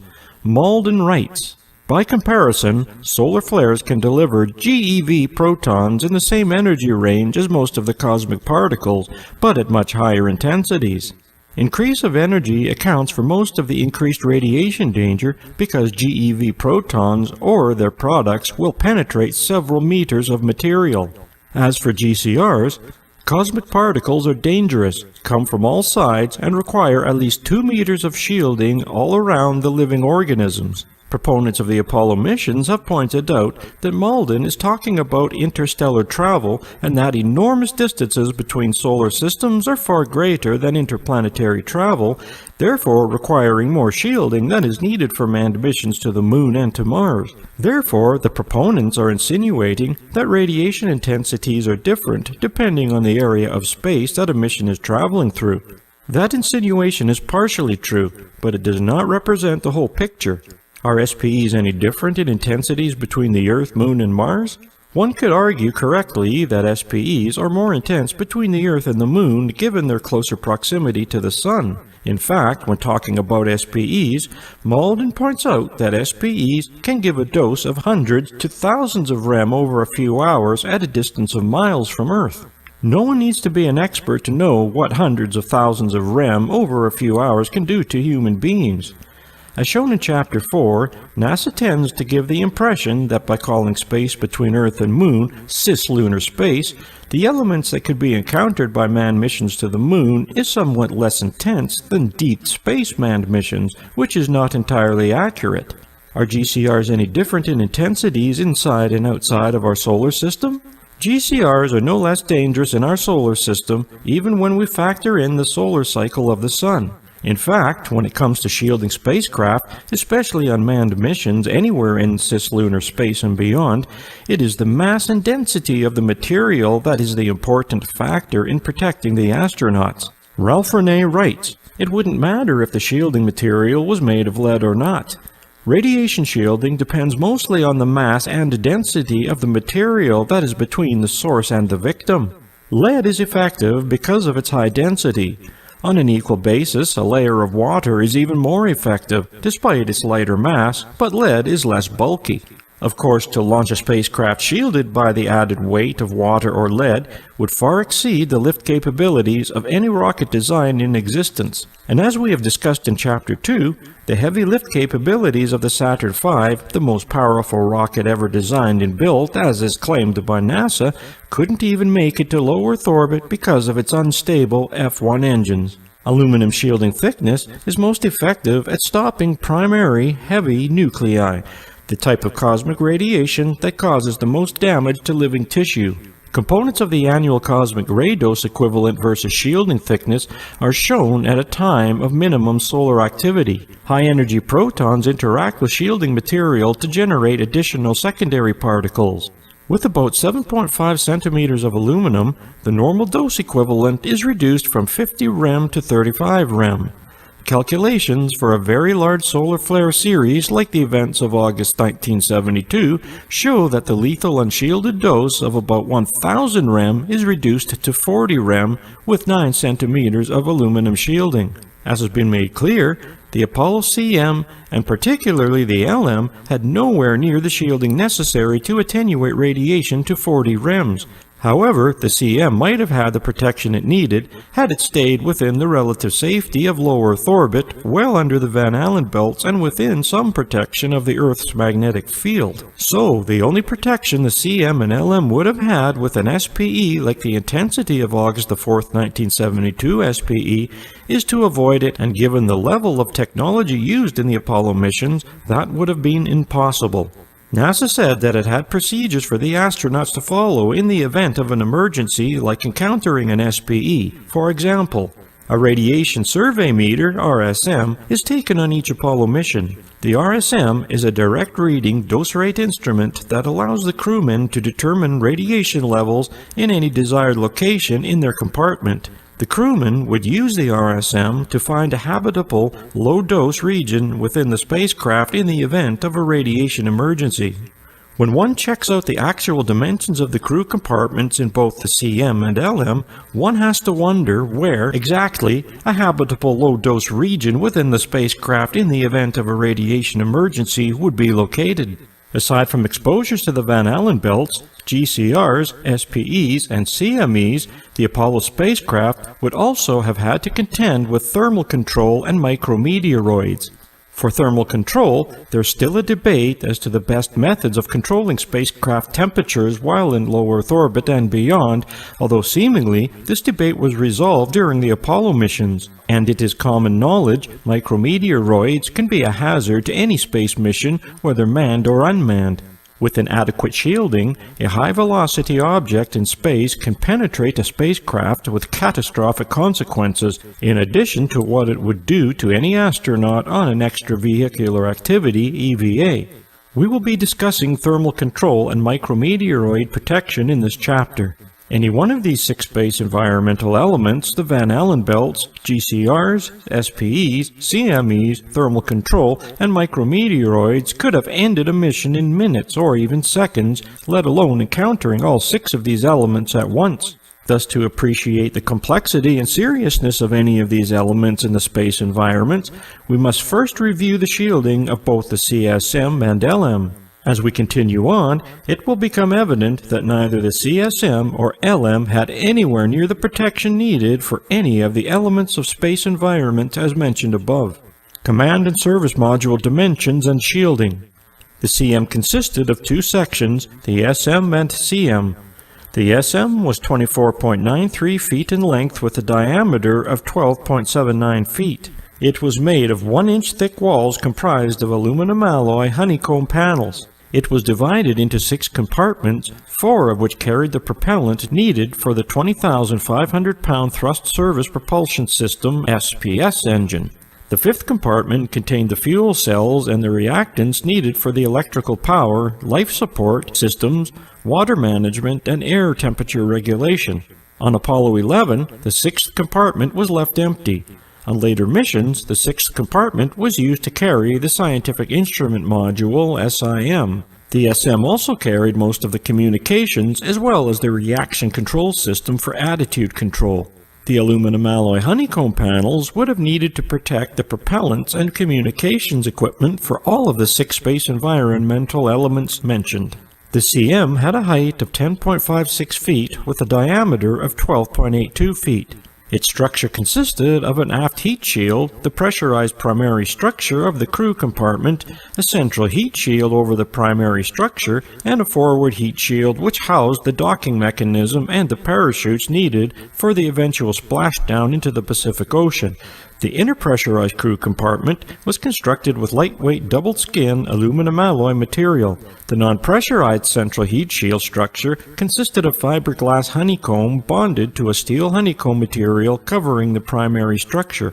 It is this outer layer of the CM that NASA claims provided protection from radiation, thermal, and micrometeoroid exposure. The combined thickness of the material used to construct the inner and outer walls was from 1.10 to 1.5 inches thick.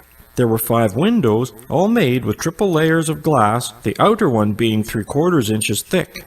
The actual space available to the astronauts was approximately 210 cubic feet, which is about the size of an average car.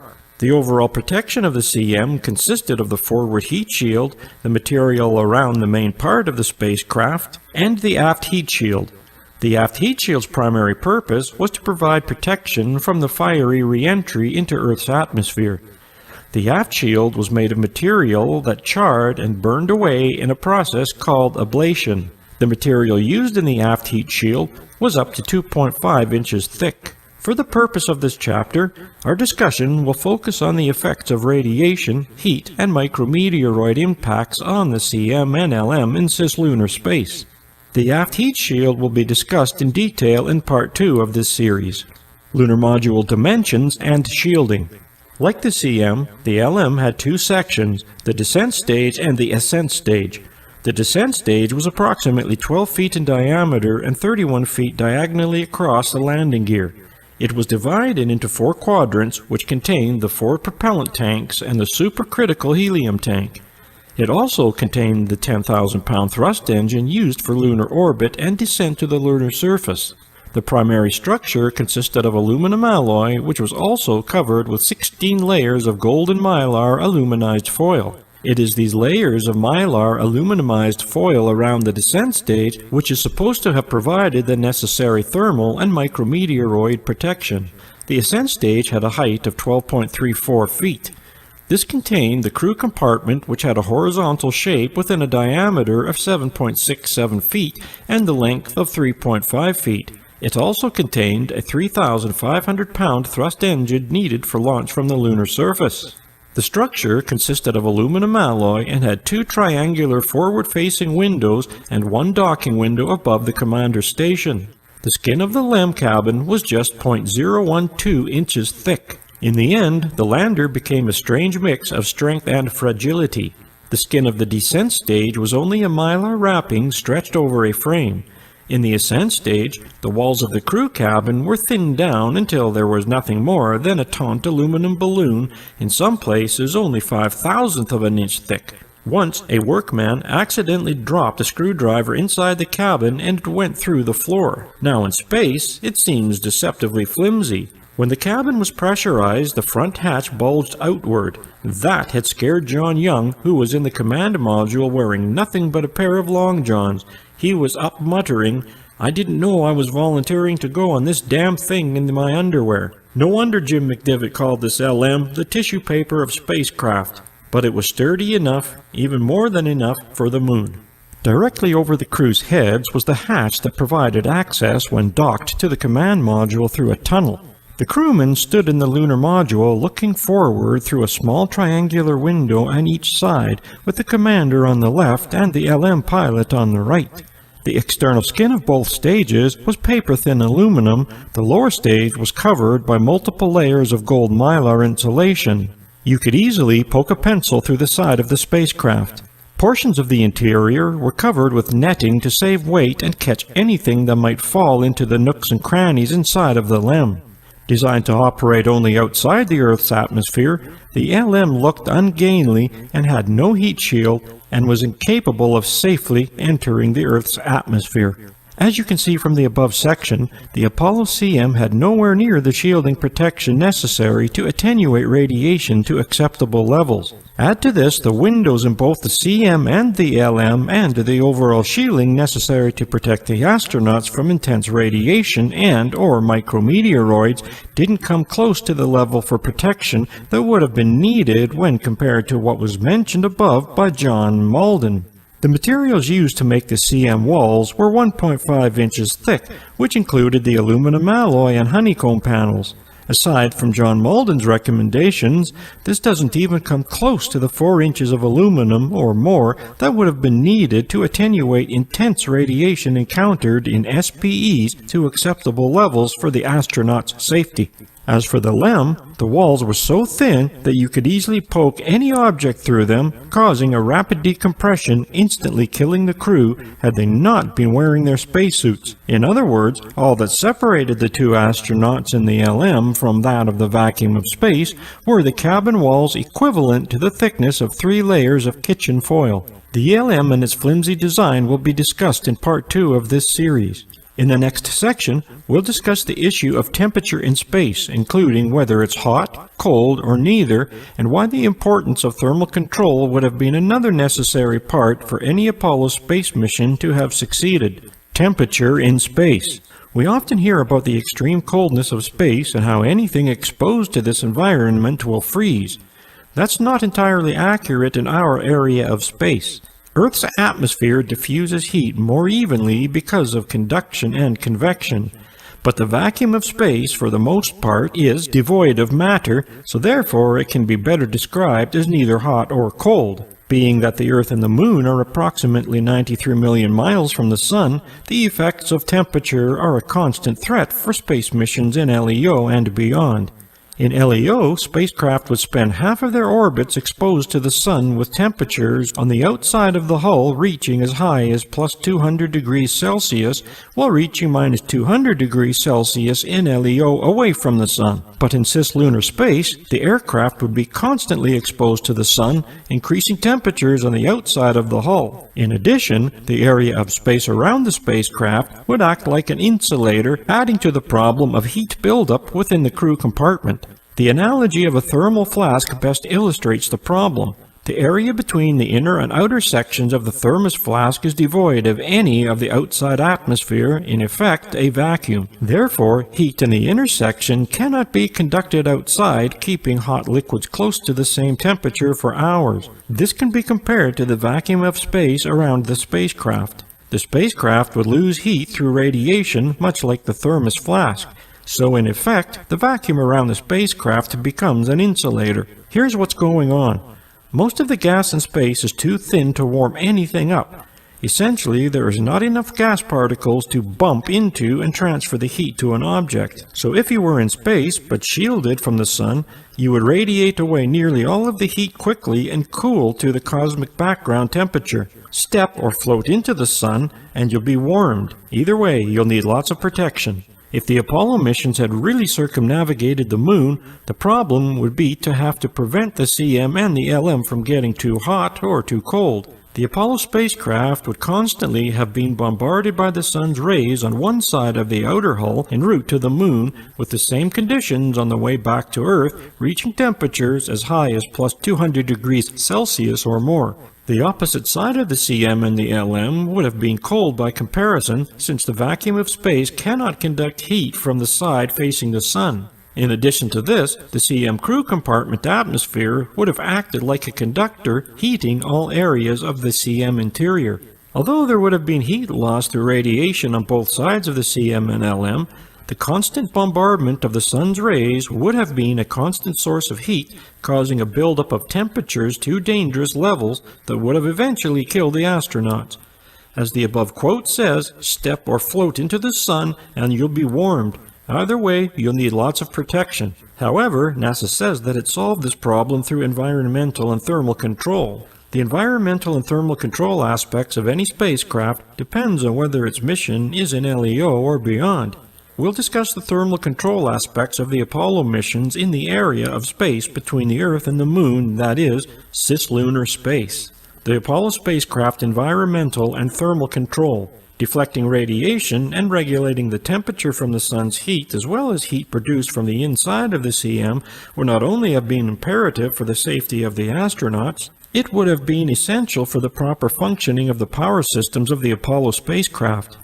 The instruments and computers for both the CM and LM would have needed to be maintained at a temperature conducive to the astronaut's safety. Since conduction and convection are absent in the vacuum of space, the thermal control system had to be designed to reject the excess heat into space while maintaining appropriate temperatures inside of the Apollo spacecraft for all phases of the mission. Therefore, this along with many other considerations would have been needed to have been factored into the design of the CM and LM. A malfunction of the environmental and thermal control system alone would have ended any Apollo missions in hours, possibly minutes. Hence, considering the vast distances between the Earth and the Moon for our level of technology, there would have been no possibility of an Apollo mission making it back to the Earth safely in event of an environmental and thermal control system failure. In LEO, the astronauts may have survived a partial failure of the environmental and thermal control system in the CM, where emergency procedures could at least be implemented for a re-entry and an eventual splashdown. The atmosphere revitalization system and the thermal control system is another of many aspects of the Apollo CM and LM that would have had to work to near perfection since, as we've previously established, there is little or no redundancy in the design. Atmospheric Revitalization System.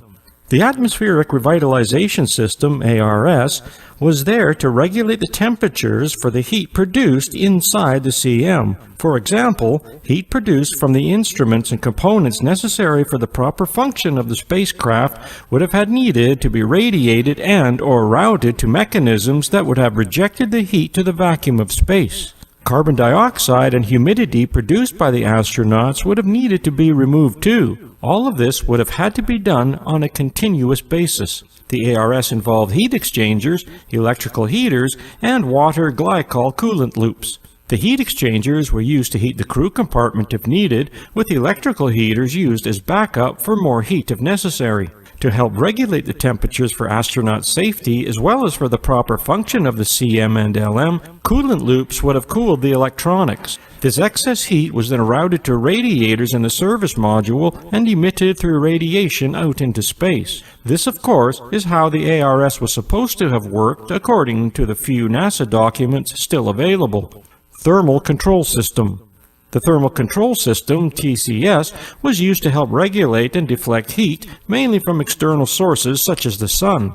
The design of the Apollo spacecraft, TCS, included mylar foil coating applied to most of the surfaces of the CM and LM. The mylar foil coatings help to deflect heat from the sun's solar rays. However, degradation of the thermal coatings would have needed to be factored in on any of the Apollo missions, since long-term working solutions for these coatings had yet to be found. The boost protective cover over the main CM structure helped to protect the thermal coating during launch, which was then jettisoned before orbital insertion. But given the unpredictability and variations of the harsh environment of space, calculations needed to be precise, since any estimates would have been inadequate. Any encounter with one of these 6 space environmental elements would have required immediate action on the part of astronauts, although GCRs would have constituted a constant threat. This would have required the response time of an autonomous computer equipped with sensors capable of determining the degradation or damage done to the protective coating and/or shielding, and then communicating that information to the astronauts. Of course, as has been established in Chapter 3,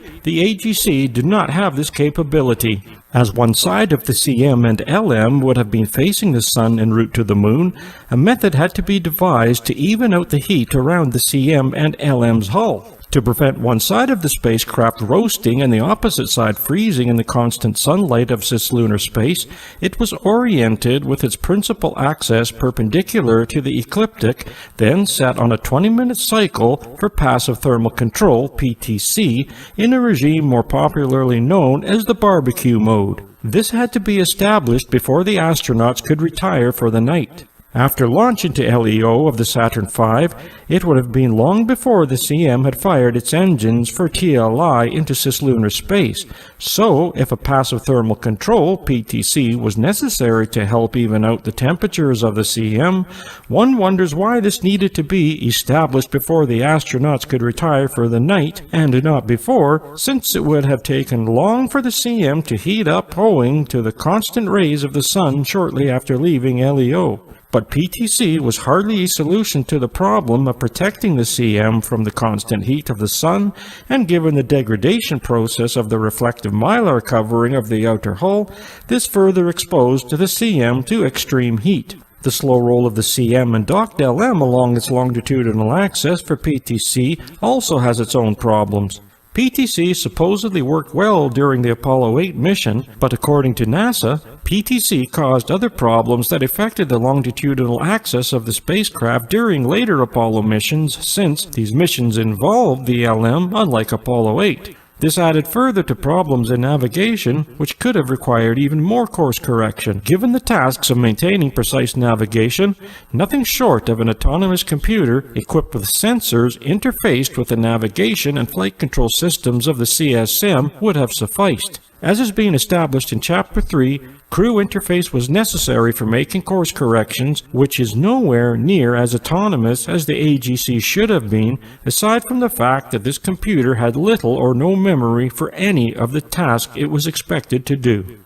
According to NASA, the interior of the command module must be protected from the extremes of the environment that will be encountered during a mission. These include the heat of boost, up to 1,200 degrees Fahrenheit, the cold of space, and the heat of the directed rays of the sun, about 280 degrees below zero on the side facing away from the sun, and 280 degrees above zero on the other side, and, most critical, the intense temperature of entry, about 5,000 degrees Fahrenheit. The insulation between the inner and outer shells, plus temperature control provided by the Environmental Control Subsystem, protects the crew and sensitive equipment during the CM's long journey in space. There seems to be more conflicting information regarding the heat outside of the CM facing the Sun. As per the above quote, NASA indicated it was up to 280 degrees Celsius, while other sources mentioned 200 degrees Celsius. But clearly, NASA is indicating that the Apollo astronauts needed to be protected from the extreme heat of the Sun. NASA contradicts itself yet again. As we discussed in Chapter 3, Apollo 13 had a rupture in one of the oxygen tanks in the SM. As a result, the astronauts had to power down the CSM. This forced the astronauts to move into the LM while coasting back to Earth. However, it is claimed that powering down the CSM caused the temperature to drop within the crew compartment. Aboard Odyssey, the crew too had been discussing their options. Oxygen tank number 2 was gone, its contents vented to space, but the contents of tank 1 were bleeding away. Jack Swigert was the onboard expert in the CSM systems, but all three knew the basics of physics. When the pressure fell to about 100 pounds per square inch, 689.5 kilopascals, it would be incapable of providing a supply to the fuel cells or to the cabin, and the temperature too was going down. As Swigert powered down the systems in the command module, it was getting colder, down already to 58 degrees Fahrenheit or 14.4 degrees Celsius, and noticeably chilly. Now the question is, if the Apollo 13 CM crew compartment became noticeably colder, what about the heat from the sun's rays that were constantly bombarding the side of the CM and the LM? Are we to believe that since there was no heat being produced by the CM systems after it was powered down, that the heat from within the crew compartment was now radiating heat into space faster than the buildup of heat from the sun's rays? Heat from the sun that was bombarding the spacecraft hull to temperatures of about 280 degrees Celsius or more? And what about the power systems of the LM? They would have been powered up, so wouldn't they have produced sufficient heat to at least counter some of the heat lost from the CM? If the heat from within the CM was radiating at faster rates than the heat from the sun, then there wouldn't have been a need for the PTC, or at least it should have been slowed down in order to utilize the sun's rays to warm the CM, since according to NASA, there was a concern over the CM systems getting too cold. Incredibly though, we are told that Apollo 13 continued with its PTC even when faced with cold temperatures. And even if the PTC was slowed or stopped periodically, that raises yet another issue. Given that the CM was now vital to the astronaut survival, and that would have remained docked to the CM for most of the mission back to Earth. The fact that the LM structure had even less protection for the astronauts than that of the CM, the LM walls having the thickness of 3 layers of kitchen foil, PTC, according to NASA, would have been a reasonable method for the LM. But now, this would have been counterproductive for the CM, since the CM and LM were docked for most part of the Apollo 13 mission. Thus for Apollo 13, PTC works for one spacecraft, but not for the other spacecraft docked to it. Therefore, once again, NASA contradicts itself. PTC would not have worked.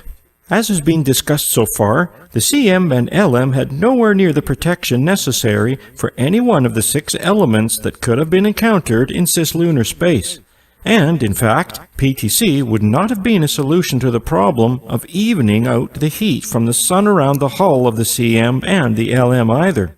Ironically, that barbecue mode we mentioned earlier, rotating the unprotected craft, actually would have ensured that the Apollo astronauts were like chickens on a spit, cooked, fried, baked, radiated, call it what you will, on all sides.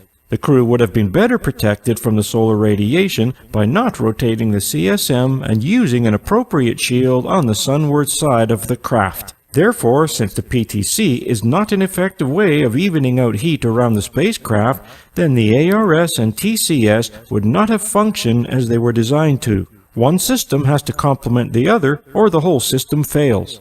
As for the equivalent of 3 layers of kitchen foil surrounding the LM, and whatever protection NASA claimed it offered, would have led to disaster by any of the astronauts accidentally putting his foot through one of the side panels. NASA reveals it knew little about the space environment. During testing, it was discovered that extreme temperatures could have damaged the heat shield, making a safe re-entry into Earth's atmosphere impossible. This was discussed during the Apollo 13 mission after one of the oxygen tanks ruptured. There were other considerations too. Jettisoning the service module would expose the base of the command module to an untested environment. Although the heat shield embraced the entire exterior of the conical structure, the main defense against frictional heating on re-entry was a convex base. To expose that to the extreme temperatures of space would be unwise and risky. Moreover, no one knew the effect of jettisoning the service module would have had on the command module. Better to be close to home when that event was necessary, just before entering the atmosphere. From the quote, we learn of NASA's concern about exposing the command module to an untested environment. However, this untested environment was supposed to have been determined during the testing phase of the CM's heat shield in NASA's vacuum chamber, which is supposed to have been able to simulate most conditions of space. But if NASA was really so concerned about this untested environment, then it shouldn't have sent any manned mission without first testing an unmanned Apollo mission beyond low Earth orbit to circumnavigate the Moon. NASA claims to have completed 9 successful manned missions beyond LEO, 6 of which landed on the lunar surface, while admitting their knowledge of cislunar space was limited. Micrometeoroid shielding. This chapter has already revealed the inadequate shielding provided for many of the elements in the space environment for the Apollo astronauts, which was also including the provisions of shielding for micrometeoroids. And, as been established, the LM had far less protection than that of the CM. Further, when looking into the data regarding micrometeoroid shielding, again we find incomplete information and/or missing documents. Given that the space missions, manned or unmanned, were in their known infancy in the 1960s and 1970s, and little or nothing was known about the elements of space environment talked about in this book, NASA further realized that it needed to address the issue of micrometeoroids. A micrometeoroid impact alone would have been disastrous for any of the Apollo missions. With the shielding used in the CM and the LM, there was no redundancy. Any failure of one aspect of the Apollo spacecraft shielding would have meant an abrupt end for any mission. NASA launched a series of satellites called the Pegasus missions to collect data on the thermal effects on coating surfaces, radiation effects on instruments, and micrometeoroid impacts. There are no long-term solutions to the effects of the thermal environment coating applied to spacecraft hulls, as has been established in Chapter 4. NASA didn't have the equipment necessary to detect radiation intensities beyond a certain level, therefore further eroding the mylar coating on the spacecraft hull. We'll now concentrate on the Pegasus mission's main purpose, which was to collect data on micrometeoroid impacts. The Pegasus missions.